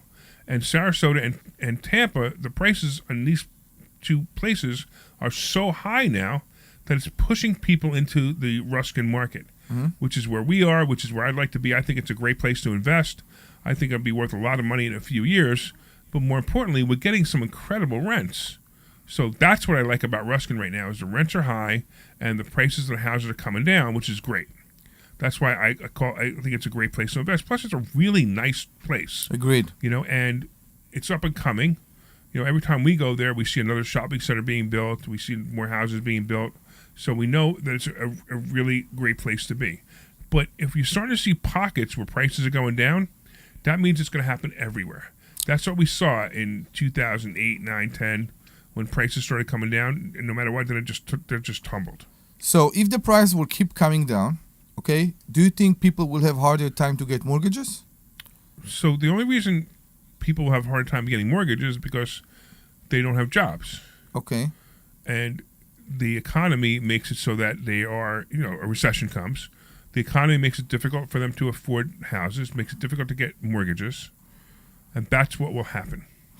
And correct me if I'm wrong, I think that what will happen, what we will see is that the interest maybe will come down, but the price will keep coming down. Because even if right. the interest... That's when it becomes, guess what? Because even that's if when it becomes a buyer's market. Exactly. If the interest... coming. If the interest will come down and the prices will keep coming down because people can't afford their houses. We're still in this point. Here's what will happen. There'll be a quick bump. So there's rumor that they're going to drop interest rates a half a point. It's not going to happen. He's going to drop it a quarter point. But there's rumor that they'll drop a half a point. When? Next month? 2 months, a month, okay. 2 months, whatever. But here's the deal. If it happens, if they do drop it a half a point, doesn't matter. Quarter point, half a point, doesn't matter. What's going to happen immediately is there's going to be a bump in sales of houses, but it's going to be a really quick temporary bump. So it'll be a bump because I can get a mortgage for under 7%. Yeah, I know. And I'm going to mortgage under 7%. I better get it. I better get it before it goes back to 8. So everybody's going to be in a panic mode, and I'm going to get it. Now there's only a certain amount of inventory still, because even the people who we've talked about this before and why house prices why there's no inventory right now. The reason there's no inventory is 2 reasons, right? You have the people who bought a house, 4, 5, 6 years ago, right? Like Debbie, you bought your house when? 7 years ago. Right, so 7 years ago, you paid a certain amount of money for your house, and your payment on that house was something that you could afford at that time. Now, I know you could afford a higher payment because you make a lot of money, but that's not the point. But most people can't afford to buy their own house right now. According to his current market value. Right, so if they were to buy the house that they're living in now for the price it would sell for now, they can't afford that house. Correct. So you got those people who can't move. They just can't move. Why would you want to go buy another house when you have to buy a house for less money? Yes. Right, that's one. The other one are the people who aren't paying their mortgages anymore because they have gotten to the point where I just can't pay my mortgage anymore. Inflation has gotten to the point where it's too much for me, and they're selling. I lost my job, whatever. What? So they're selling. They're not selling. They're not paying their mortgage because they know they could sit tight in their house for another year or 2 before the bank forecloses on them. So they're just sitting there. Those are the people. That's going to be the biggest bump in housing in about a year or 2 when all these banks are going to start pressuring the foreclosures, and the people, if they have any equity, they can say, well, maybe I should sell it before I lose my equity, or there's no equity in it, and there's going to be short sales, there's going to be banks selling properties, and we're going to start that cycle at the bottom again. Don't say. It's coming. Don't say 2008. No, it's going to be different than 2008, but similar. It won't be it won't. I hope it won't be as bad. No, it's going to be as bad. It's just going to be different reasons. Not for me, we want to buy in cheap. So here's the thing, right? The houses that we have, as long as the rent can pay the mortgage, who cares? I don't care how much my properties are worth. So I don't care if to me they're all worth zero, because all I care about is the cash flow. The cash flow is supposed to carry me for the rest of my life, right? That's the last part of my question. Rentals. Right. Okay. Do I think rent's going to go down? I don't think rents will go down. A little bit. They're going down a little bit. It'll go down a little bit. They're We're already seeing it. Yeah, I We're know. already seeing it by when we advertise, and we're not getting as many people responding. I know, and yet there isn't enough places. So you get people that you put a house for $1,500, and they call you and they said, "Will you take 12?" Right. But because, like you said, there isn't enough inventory. Right. But we also see that the market is still for rental, at least where we are in PA, is still very strong. So right now in Bucks County it's still strong. In Philadelphia it's starting to decline. Okay. Right. Ruskin, we're starting to see it. Yeah, of course. We're starting to see rent starting to decline a little bit. Mm-hmm. So we know what's coming. Now it's all there. I mean, if Harris gets in, it'll be worse. If Trump gets in, it'll still happen. It'll just happen at a slower pace. Okay. So watch for it to happen. It's just going to happen. That's just the way life is. It goes in cycles. This cycle has been way too long. And in fact, what extended this cycle was the scamdemic. Yeah. We're going to bribe you to stay home. So here's money, here's low interest rate loans, here's forgiven loans if you own a business. So we're going to bribe you to destroy your life. It's awful, yeah. And they destroyed people's lives. And a lot of people don't even know they destroyed their lives yet because they don't even know. They got these SBA loans that people are going to default on. I don't know if they destroyed people's life, but the thing is, that's how I see it. They put people too much in their comfort zone. Every day that we go to work, every day that we look for another property that I'm renovating right now a property, everything we do take us out of the comfort zone of sitting in front of the TV. They put those people in their comfort zone, and then for them to get back out of their comfort zone and start do something and start make money and start acting more responsibly with their life and don't count on the government, it took and that's why this very pandemic was so slow. difficult to me, because my comfort zone is actively looking for ways to make money. So I struggled through that. And as a matter of fact, I kept this business going because Investor Schooling, I kept it going. I created a whole online system. We created a whole video, the video production studio that's back there. Yeah. That we do, the Zoom classes that we do are top notch with all the cameras that we have and the switching that we use. It's so much better than anything out there that's on Zoom, where it's not some guy sitting at his desk going, "Okay, you're going to learn some real estate now." We have graphs and pictures and we have interaction with the audience, interaction with the Zoom people, inside and outside. It's almost like you're there. But that's the stuff that I had to do to keep my mind going, and I didn't let it change. But I do know that the company suffered. The company suffered not necessarily because we had less people come to the door, which we did, but it suffered more because I had no data. Because we opened about a year or two before the scamdemic, maybe 3. 18, and I 17. I tried to compare data, like, every business should increase a certain amount every year, right? Yeah. The goal of every business should be to increase at least 20% a year. Well, all my numbers were skewed because the scamdemic, the first year of the scamdemic, our numbers went down because nobody showed up. Then the second year of the scamdemic, our numbers went up because everybody was looking for something to do. So I had no real numbers. So now we have real numbers, and we can compare whether our business is doing well or not. And and we're starting to make some headway, as you know. Yeah. And then we also have people starting to show up, and they're showing up full force like they did the other day. So these are the reasons why the economy is going to change. It's the reason why house pricing is going to go down. And this is the time where, I'm telling you right now, it's going into a buyer's market. It's not a buyer's market yet. No, and it's also not a seller's market anymore. But the sellers still think it's a seller's market. My house is worth $500,000. No, your house is worth $300,000. But 2 years ago, the guy next door to me that had a bigger house than mine sold his for $500,000. So mine must be worth $500,000. No, it's worth $300,000. And the house that you just bought, now you bought it, whatever reason you bought it. You bought it and you paid too much for it. But you paid too much for it because the seller still thought it was a seller's market. You thought that the market's going to keep going up and you can make money on it, and you paid too much for it. So what? So you bought dozens and dozens and dozens of houses. You made your first mistake. Congratulations. Who cares? Who cares, right? It's okay. You'll survive it. You know, maybe you lose if you sell it and you walk away from it and you lose 20 or 30 grand. Let me tell you something, Omri. You know how many times I've lost 20 or 30 grand on houses that I bought in the past, or 20 or 30 grand in the stock market in a day? Who cares? Just move on. We need to tell people that if they will come and be in investor schooling, it won't happen to them. It usually doesn't happen. So I you learn am from my not mistakes. a good example But people here. make mistakes. I know. Right? I know. You made that mistake because, why did you make that mistake? Because on Thursday you said, hey, I'm thinking about buying this property. Will you look into it for me? And I'm looking into it for you, deciding whether it's a good idea. And then on Friday you call me, hey, I bought the property. Well, wait a minute. You didn't even talk to me yet. Yeah. In fact, you even went to another real estate. But I'm a real estate agent. I could have made the commission on that for you. I know. At least gave it back to you or put it in my pocket or something. I know. Right? I can't legally give it back to you, but whatever. But the concept was, I know. You didn't even wait for me to tell you what I found out. I know. So one of the things, so beside the fact that yes, we are listening to people, one of the things I think that is maybe stupid, when you are having a rental, when you're renting, and you're growing kids and a family and you're living in a rental, you always think about the point that maybe you won't be able to renew the lease. Maybe the owner will sell. Let me go back for a second so people know what you're talking about. So Omri owns dozens and dozens and dozens of rental properties, and he doesn't own the house he lives in. Let me tell you how smart that is. I know it's smart. That is one of the most intelligent things ever, right? Because the place you live in, whether you own it or whether you rent it, is a liability. It's not an investment. So you're paying a really low rent where you are compared to a house that you can buy. Mm-hmm.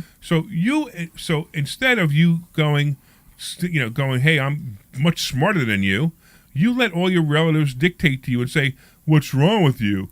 Don't you want to own your own house? And I'm like, you own dozens of houses. I know. And they own nothing or they own one. You say, well, I own dozens of houses. How many do you own? Well, I own the one I live in. I'm better than you. Well, you're not that bright. Yeah. So, not you, I mean them. They're I not know. that bright, right?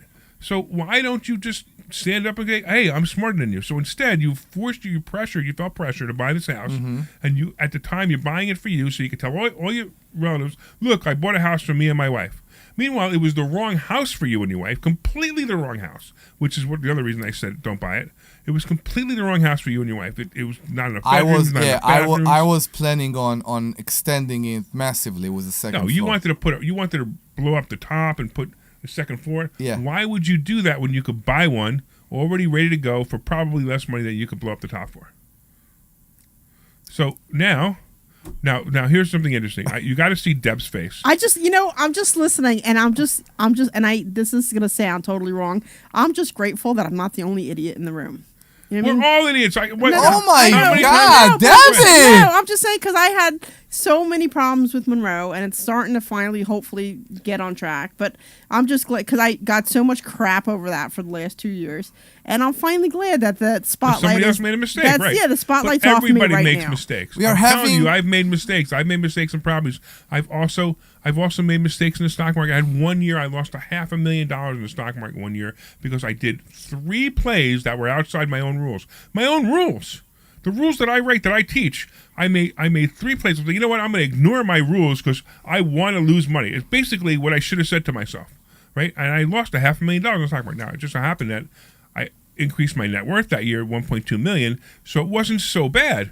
But the fact that I lost that money because I didn't follow my own rules is terrible, right? Now, I want you to give the phone number because right now people are listening and they're like, and they're either scared of investor schooling Or they want to know what happened, right? how to avoid their mistakes, right? So give the phone number. So please call us at 855-939-1137. That's 855-939-1137. 855-939-1137. That's not a recording. 855-939-1137. You need to record him. I know he did. 855-939-1137. 855-939-1137. Please stop me. 855-939-1137. That's it. You got to stop. Okay, thank you. You went over. All right, look, and here's the deal. We all make mistakes. That's the reality, right? We all make mistakes. People are going to make mistakes. And sometimes have all the facts and you still make mistakes. There are people out there that are going to vote for Harris. Say the line from the disclaimer. If you don't do nothing... If you do nothing, your results will be? Nothing. Right. Exactly. Right. So you need to try. Here's the thing that troubles me the most. You got somebody who's 55 years old, 60 years old, right? And they have $150,000 in an IRA, or there's some money, or in a bank account, I don't know, whatever. And that's all they have. Maybe they don't own a house, maybe they have $100,000 equity in it. I'm like, oh my God, I might lose my $150,000. Why would they lose it? So wrong thinking, right? Why would they lose it? Maybe they make a mistake. Come to investors and go, Larry's going to teach me stock options, and I know stock options are risky, so I might lose my $150,000. By the way, I wouldn't let you play the whole $150,000 anyway. Yeah, exactly. But let's just wait. So you got the guy out there. I might lose my $150,000. Let me tell you something. The best thing for that person to do is lose the $150,000 for two reasons. One is they may learn something, and they could put that skill of learning how to make that money back into use and make a lot more money than $150,000. And the other one is the $150,000 keeps them off social programs that they're going to have to go on anyway because they only have $150,000. How long is somebody going to live on $150,000? 1 year? Yeah, well, okay, that's you and me. But let's talk about somebody who's, I don't know, maybe I don't want lower middle class. 2 years, right? No, maybe three. Maybe three. Maybe yeah. three, Maybe right? How are three with the current trends? Come on. No, that's okay. Maybe we're okay. We're agreeing with you. Yeah. I'm just saying, but here's the problem. The problem is after that, what are you going to do? So you need to learn how to have skills to make money, right? You know that net worth is not as important as cash flow. I agree. Cash flow is the most important thing. People have pensions in some jobs that they have pensions, and their pensions are sometimes they're okay, 5, 6, 7, 8,000. That's fantastic, but most people don't have a pension. The best way to get a pension is to buy real estate and collect rent. When they have, you said pension of what, 6, 7,000? Most people don't have that, but I'm talking about they could. People that worked all their life in the same place and the employee gave them match their 401k. That's what you're saying. No, that's not a pension. That's a 401k, which is not the same thing. A pension is where they get after they leave their job, after a certain amount of years, they leave their job and they continue to get paid by the job. But it's a pension fund. But yeah, they can continue to get paid by the job. The way I grew and where I'm coming from, the pension is a policy like every other policy. It's not by the job. The job pays. Yeah. So it's most of the time it's an annuity policy inside the job. Okay. But the employer pays for it 100%. Okay. That's what a pension would be. Mm-hmm. But there are other things like 401ks and 403bs and those kind of things that people can save additional money in. But the problem is most of these people save the additional money, like again, $150,000, $200,000. They don't have a pension, and they expect this $150,000 to $200,000 to last them the rest of their life. It's impossible. It's just impossible. You got to start doing things now. You got to start taking risks now. In fact, the older you are, the more risks you should take with your money if you don't have any, because in the end, you're going to end up on Medicaid anyway. On welfare anyway. Not welfare. What am I thinking? Well, welfare. Whatever. You're going to end up on a welfare program anyway, even if you have $100,000 in the bank. So you might as well take the risk with the $100,000 and learn how to not be on welfare. And if you mess up, you're in the same place anyway. So because everybody are obligated to be on a welfare, correct? After a certain age. Not welfare. No, I think you're talking about Medicare. Medicare. Okay, Which Medicare. is totally different. Welfare is something where Section 8 is welfare. Okay. Okay. I know. So the only reason Omri doesn't know this for you listening is, remember, Omri is from Israel, and he's only been here how many years? 6, 5? Yeah, 5 or 6 years. So some of these terms he's not familiar with. These are terms that we grew up with. Yeah. We know what welfare is. We used to make fun of the guy down the street who was on welfare. Now, I don't mean that I mean that, I don't mean that to be Mean? To be mean. I'm Yeah. just talking about that when we're kids, you do that. Oh, I heard Johnny's parents are on welfare. That was kind of thing, and we figured out what it was. But Omri didn't have that. So it sounds to me like there was an Obamacare before Obama. So Obamacare, it's a whole other It's issue. a bit different. So Obamacare, I'm telling you over and over again, and most people don't realize this, but Obamacare is great for the small businessman. I agree. If you know how to use it, right? And everybody will say, Obamacare is the most horrible thing ever. It's terrible. It's terrible health Why? insurance. I don't understand 'Cause why. They don't know. They don't read. They don't understand. They don't pay attention. I think it's because they think that they are paying for somebody else's insurance. That's right. That's probably why. And they're not. Taxpayer dollar is going to the subsidy, but the subsidy is great if you understand how the subsidy works. It's great. And based on the fact that now more people are insured, the companies can lower the rates. Well, what's happening? So here, just to go into, I know we're going to go to politics, which you love. Deb. No, we I don't know, go it's to my politics. It's finance. So here's the craziest thing. So the Democrats say the Republicans are going to destroy Obamacare. Guess who's destroying Obamacare? Cool. The Democrats. How? Because they're taking Obamacare away by putting it in the individual states. Yeah, each state So has their own inside Pennsylvania, we no longer have Obamacare. We have Penny, penny. Yeah. which is now right now. Penny is exactly on the the same same. rules. Right. Yeah. Right now, it's the same rules as Obamacare. Yeah. But it's going to change. Each state is going to have the authority to change the rules, and that's a problem because now that the rules are great for the small businessman, maybe the state changes the rules. And it's not so great for the small businessman anymore. Or maybe the state can't afford the subsidy anymore. And because they can't afford the subsidy anymore, they say, oh, sorry, we're going to make it go away. You have to go back to paying full price for your health insurance now. So it's terrible that, and this is the thing with Democrats, everything that they promise is the opposite of what they give. And everything that people who vote for Democrats for is exactly what the Republicans are going to give you. And it amazes me that over and over again we hear this dichotomy. We got scared by the extreme. We got scared by the extreme. Every Democrat person I'm talking about, all they talk about is abortions, Project So 2025. I think we're getting ready to go to commercial now, Glenn. If you're around, we're getting ready to That go to was commercial. rude. That was rude. Glenn, if you're ready, Hey. it's about time. Hey, you want to hear what the inside of a womb sounds like when there's an abortion going on? Would you stop? Don't go there. All right, now we'll go to a commercial. Now we're going to commercial, please. This is Larry Steinhouse with Investor Schooling. Do you know when the best time to buy you're clear. investment properties is? It's Thank you. now. It's always now. You just need to learn how to buy them correctly. Go to investorschooling.com and sign up for a complimentary class this Thursday night and learn how to buy investment properties and make money every time. That's right. That's what we teach. We teach how to buy investment properties and make money every time. You hear that? That's how a man goes to a break. That's how Justin goes to a break right there, baby. On that. He was on it. This is Larry Steinhouse with Investor Schooling. Are you ready for retirement? Have you prepared everything you need? Well, in Investor Schooling, we will teach you ways to better prepare for your retirement using real estate and the stock market. But you need to learn how to do it right. And that's what we teach. At Investor Schooling, we sell nothing but education. Come to Investor Schooling and learn how to have a better retirement. Go to investorschooling.com and RSVP right now for this Thursday's class at 7 o'clock. Go to investorschooling.com. That's investorschooling.com. This is Larry Steinhouse with Investor Schooling. Are you tired of hearing about the recession that's coming? Are you prepared for it? Well, listen, at investorschooling.com, we're going to teach you ways to prepare for the recession that you didn't even know existed. We're going to teach you strategies on how to use real estate. We're going to teach you strategies how to use the stock market properly. I got another That's right, 30 you can coming make up. money Do in you the stock want market a when the full stock minute or you market want goes 30? down. Hey, go to investorschooling.com and register for a free Justin, class this taking Thursday charge. night, and you will learn all of these techniques. What'd Go you to guys say? I couldn't hear you. investorschooling.com right I now. said, look at you RSVP taking for charge. This Thursday. We'll see you I there. appreciate it.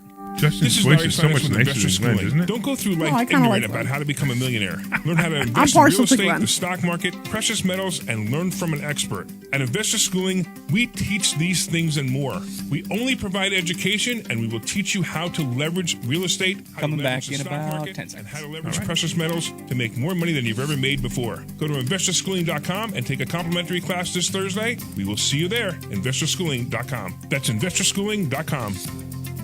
This program is paid for by Investor Schooling. All right, I'm digging this music. I like it better. There you go. All right. Welcome back to the Larry Steinhouse Show. I'm here with Dr. Deb, and I'm here with Omri, the immigrant. And we're talking about money. We're talking about the state of the market. We talked a little bit about politics because, politics kind of goes together with the economy. It does. And we want to make sure that you guys call us. So we're going to give you the phone number. Give us a call. I don't care what you want to talk about. You want to talk about Kamala Harris? Oh, wait, I'm sorry. Did I No. actually say the name? I said the name wrong. No. Kamalama Ding Dong. Or if you want to talk about that, you can. If you want to talk about... Tampon Tim. What? Tampon Tim. You can talk about Tampon Tim, too. You can talk about that as well. If you want to talk about the state of the market, if you want to talk about what's happening or any questions you have, it's fine, too. What is the phone number, Omri? That's 855-939-1137. That's 855-939-1137. That's 855-939-1137. Oh my goodness! Do All right. you know it now? I mean, it looks like you're forgetting it. No, I'm not. I'm just, I don't know. I'm trying to figure out how many times during the show we You need have to say it 7 times. 7? Okay, so that's He's too busy playing on 855. his paper that you're not I paying know. attention to the Yeah, number. That's no, what I happens. am. I'm just... You get distracted so easy. So. I know. Omri is the most ADD person I've ever met. Yeah, I know. I am. Next to you, yeah. That's Next No, to yeah, you. no, I agree. I mean, I'm Yeah. extremely ADD, and You're bad, Omri is yeah, you're definitely bad. worse than I am. Yeah. That's yeah. 855-939-1137. 855-939-1137. All right, enough. All right, so we're here. We're talking about that. Please give us a call. Let us know what you want us to talk about. Please do. All right, where are we going now? What do we want to go to? You want to talk about this? I don't know. You want to talk about this trip we're making this week? We To can, Florida? yeah. I really hope we can find the mobile homes that we want. So if you heard us talk about this subject before, me and Larry own a mobile home park in Ruskin. This is a 12-unit mobile home park. Right. And we also own the homes. We own the homes and we own, beside one, but we own the homes and we own the park. So we have three more lots to put mobile homes on. And we are saying that we will do that since we bought the place. Yeah, and we're having so much trouble finding them. That's the hard part. We're trying to find them.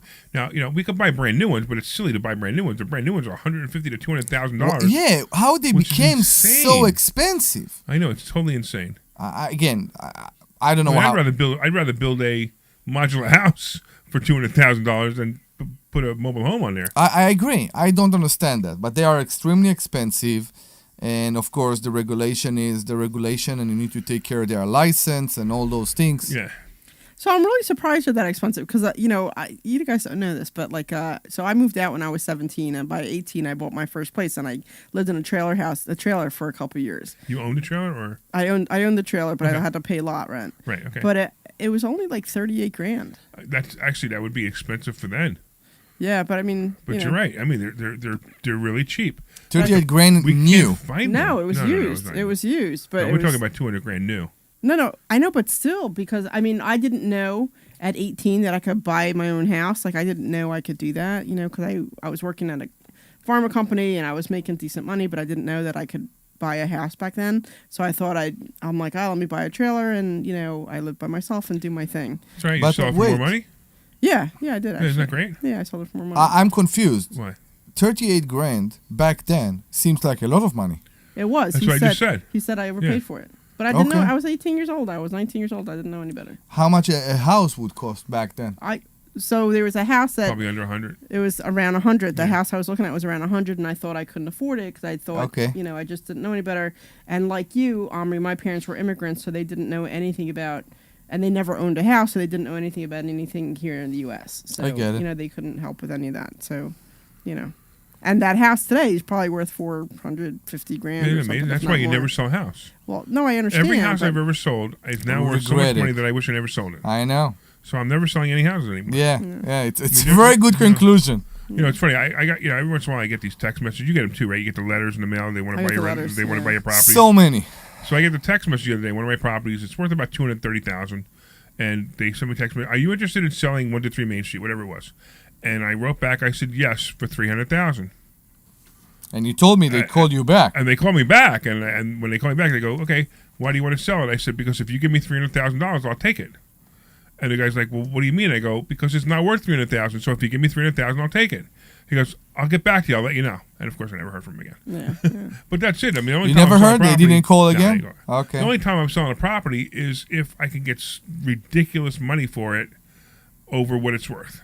I get a lot of calls from my one place in Philly, and I say, if you give me $185 for it, I'll take it. You know what I Yeah, mean? 'Cause exactly. It's not worth But that. they don't. right They now. don't. They think they're. You're amateurs. Like so. Yeah. But whatever. Yeah. I mean, look, there's a lot of tired landlords out there. I advertise for tired landlords all the time. People who don't want to own their rental properties anymore, they buy their houses. Yeah. And I buy it, and we come to terms, and usually it's a great deal for both of us. Where are they? I really want to talk to those people. What? Those real estate investors that don't want to deal with their real estate anymore. There's a lot. I of them really out hope they will come back. There's a lot of them out there.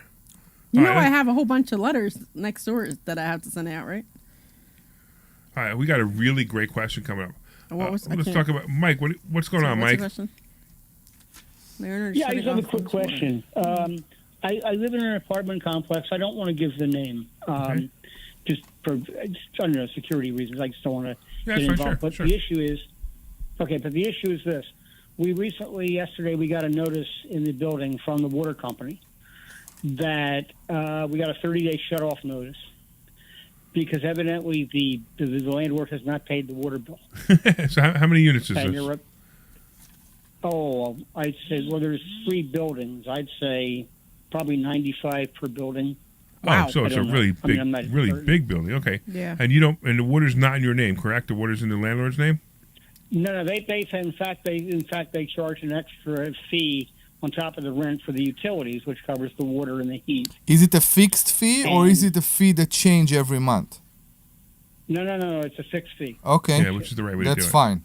But you're concerned that And so- that the water company's going to turn off the water in the building. Well, we've gotten a notice. We got a notice from the water company saying that as of the end of September, if no payment is made, they will shut off the water. Oh. So wait, so I'm curious. So they put this notice on every single door? Well, they put it outside, and then I guess somebody inside the Okay. building, Oh, they weren't able to get in because they didn't have the code, so they left it Okay. outside. But somebody brought it in, and I Okay. guess somebody took it to all the apartments. So and did they put it anybody on the give it door to the and said, landlord? "This is just to let you know." Or the management company? What's that? Did anybody give it to the landlord or the management company? No, because they're in a separate. I don't know. They're in a separate Yeah, I mean, apartment. you from might us. have a phone number for the landlord or the management company. You might want to just let them know that you got the notice. That, Well, I did. I did that. Okay. I called and I let them know. And Yeah. but they told me that the bill was paid, not to Yeah, worry sure. about it.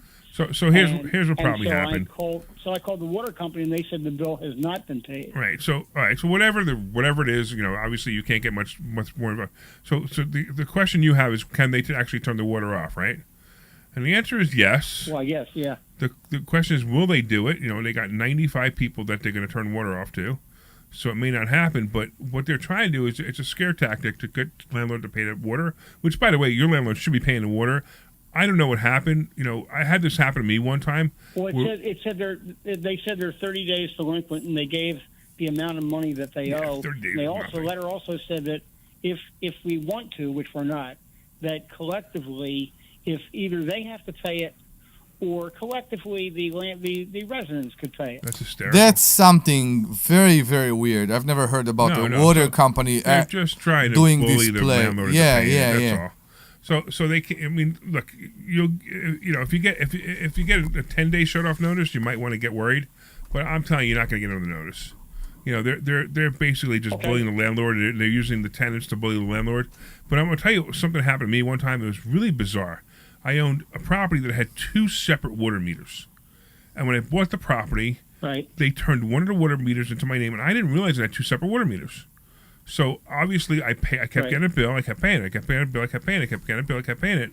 But I wasn't paying the other side because I never got the bill. And all of a sudden, my tenant calls me up and says, the water's been shut off. I'm like, what? And I call up the water company and said, why'd you shut the water off? I'm like, you didn't pay the bill. I go, I paid it. Look, I paid on this day. I paid on this day. I paid on this day. I paid on this day. They go, no, that's that meter. That's not the other meter. I'm like, wait a minute. I never even got a bill. You guys never even told me there were 2 meters. for who did you pay? Right. Because if there are 2 meters and you did pay one, you paid the one that feeds what? So half the building. I don't know. It was weird layout. Wow. And, Okay. and then I Yeah, said, look, yeah. I gave them a credit card over the phone. They turned the water back on instantly.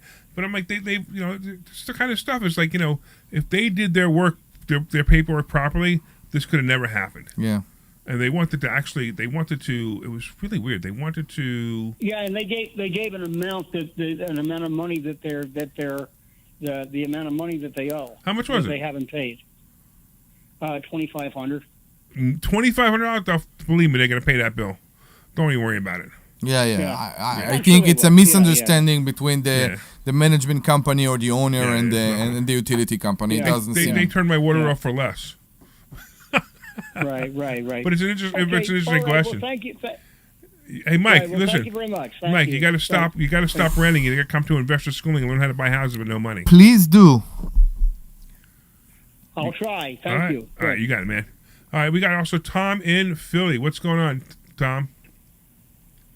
Hey, Larry, an idea for your thing where you want to build a modular house or whatever? Yeah. Get a Connex box, a Sealand container. Cost about $15,000. I recognize his brand voice. spanking Yeah, me too. He will say. I know exactly who's Tommy the O. guy. I know who it Tommy O? is. Yeah. Tommy, yeah.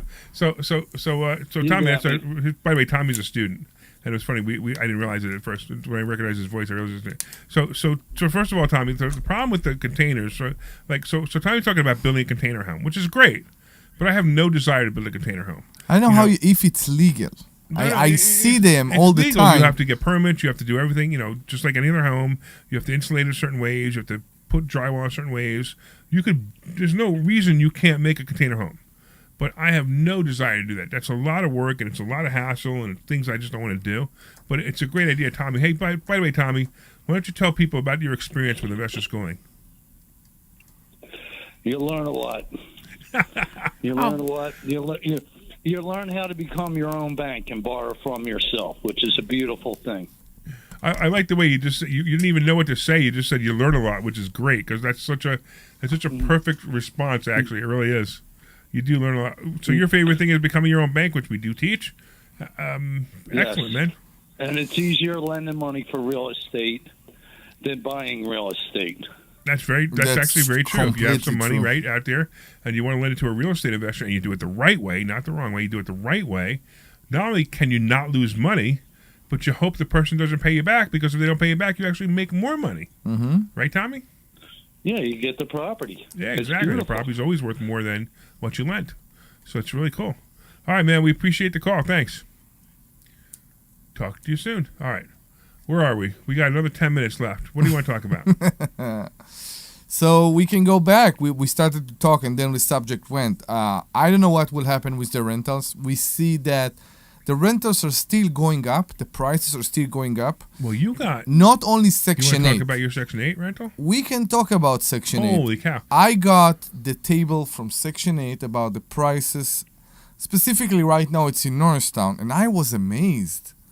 I was amazed to see the prices. So you're getting... So one building you're getting $3,100 from Section 8. Yeah. Which I have to tell you, you couldn't get that $3,100 from a self-pay.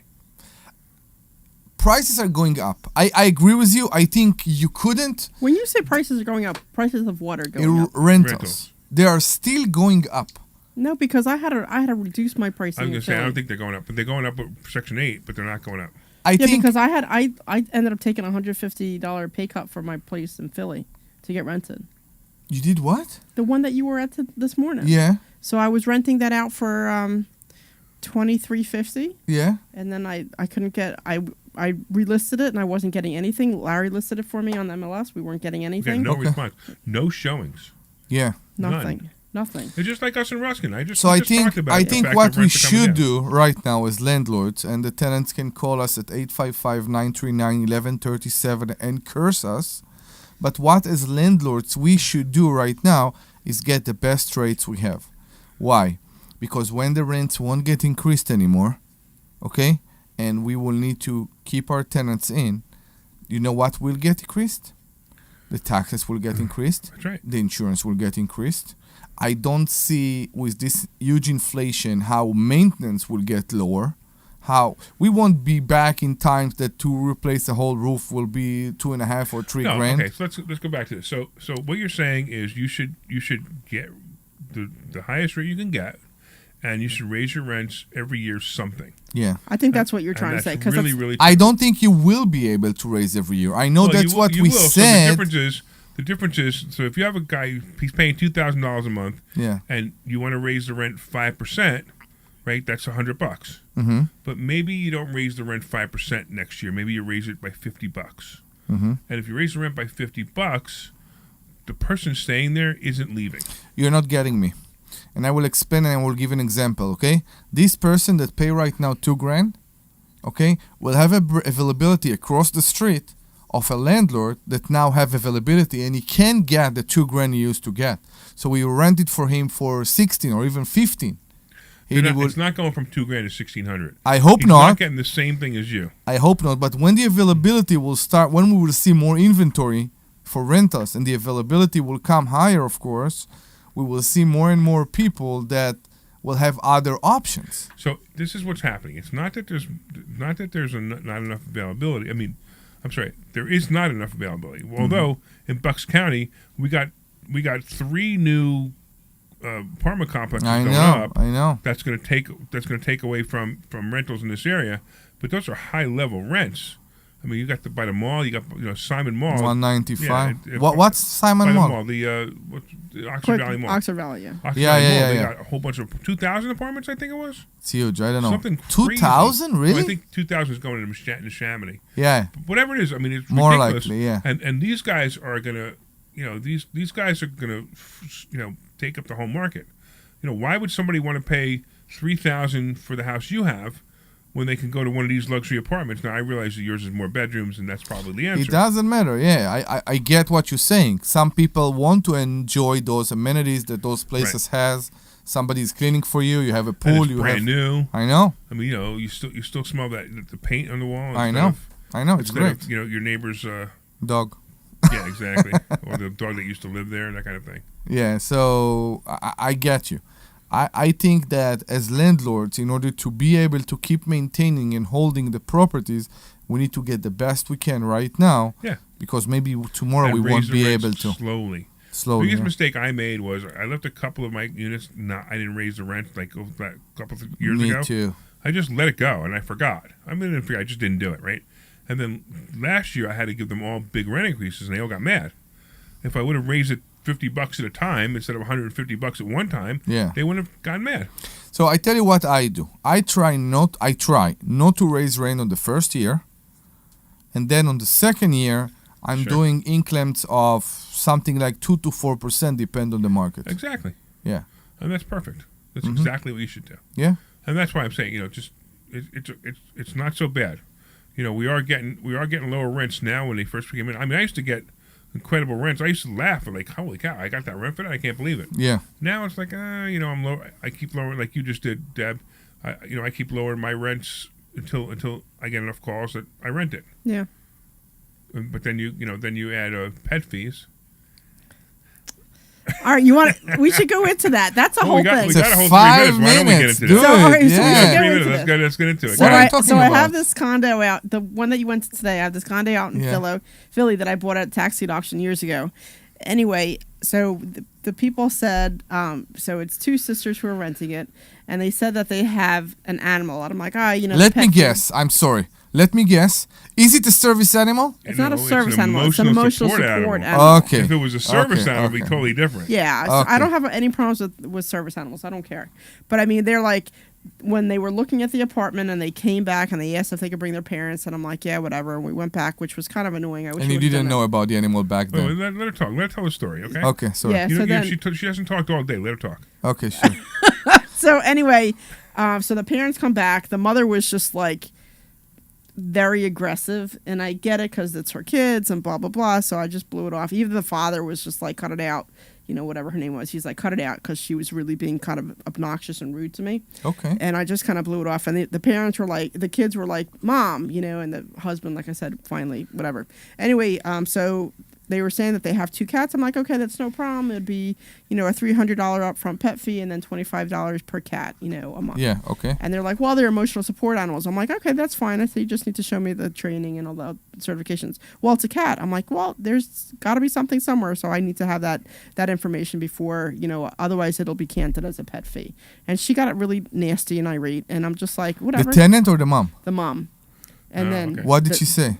Well, whatever, it doesn't matter. So then, so I had them do the application. Right. They gave me the deposit, and then I said, send me all your paperwork for their emotional support animal. And then they sent me this online training certificate that they got the day before.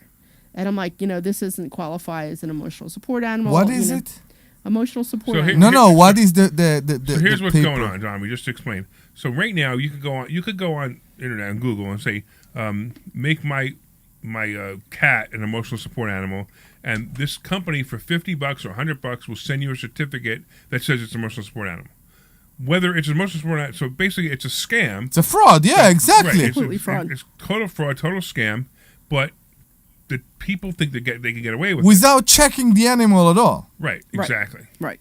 And that's number one. Then all you need is a doctor's note that says, yeah, this person, she can't live without hugging her cat every day. Oh, and as long as the letter says something like that, then it qualifies as an emotional support animal. No, guys. The thing In is, the eyes of some people, it doesn't qualify for me. So the thing And is, by the way, if the mother was rude to me, I would have thrown the mother out. yeah. But that's different. That's between you. And me. I have problem with That's different between me and attitude. you. But hold on, let's get back to the support animal because we only got another minute or so. Go ahead. I don't know who's talking here. I'm getting You are. confused here. You are. No, so I told her that the certificates don't qualify as emotional support animals, and then she sent me like a 4-year-old letter from a psychiatrist saying that the one lady has, she needs her emotional support animals. And I said, can you get me something that's a little bit newer? Because it's like a script where it expires after a year. Right. At least that's what I read, that it expires after a year.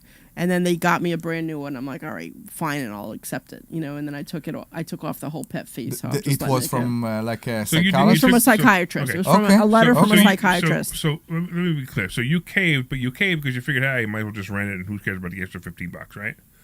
Well, yeah, I mean, that's the other thing too. Is like, do I really want to keep this place open for another couple months? But the other thing that too, was the real reason. The other thing too is if they were trying this hard to keep their animal there, then maybe they really do need it. No. They were trying that hard because they wanted to prove that they were right and you were wrong. No, but here's the other thing. Ready? Only one animal is an emotional support animal. The other one you charge. But don't worry about it. You got them rented, and that's what matters. Don't worry about it. But it's all in order to get away with the pet fee. It's not that she is rejecting a pet generally. It's just not to pay the pet fee. And the ones that are emotional support animals that they reject that they get the pet fee taken off are the ones who do the most damage to the house. Sorry to say that, but we only have we have no more time, so I can't watch you cry over it. Don't cry. We love you. I want to thank everybody for listening to the Larry Steinhouse Show. You almost said. Shh. I know. I want to thank everybody for listening to the Larry Steinhouse Show. We really appreciate it. I want to thank, of course, Omri the Immigrant and Dr. Deb for being here. I want to thank Glenn Page for our producer, and, of course, Justin, who's doing a great job learning how to be our producer. He's probably going, I'll never come back. Oh, no, I love it here. Thank you for and, of course, being very nice to me. Wait, you're interrupting my exit. Shut up. And of course, come to investorschooling.com. You can learn about real estate investing, stock options trading, and learn how to not make the mistakes that we made because we paid the idiot tax for you. See you Thursday night. This program is paid for by Investor Schooling. All opinions or statements expressed on the program are solely those of Investor Schooling or their guests.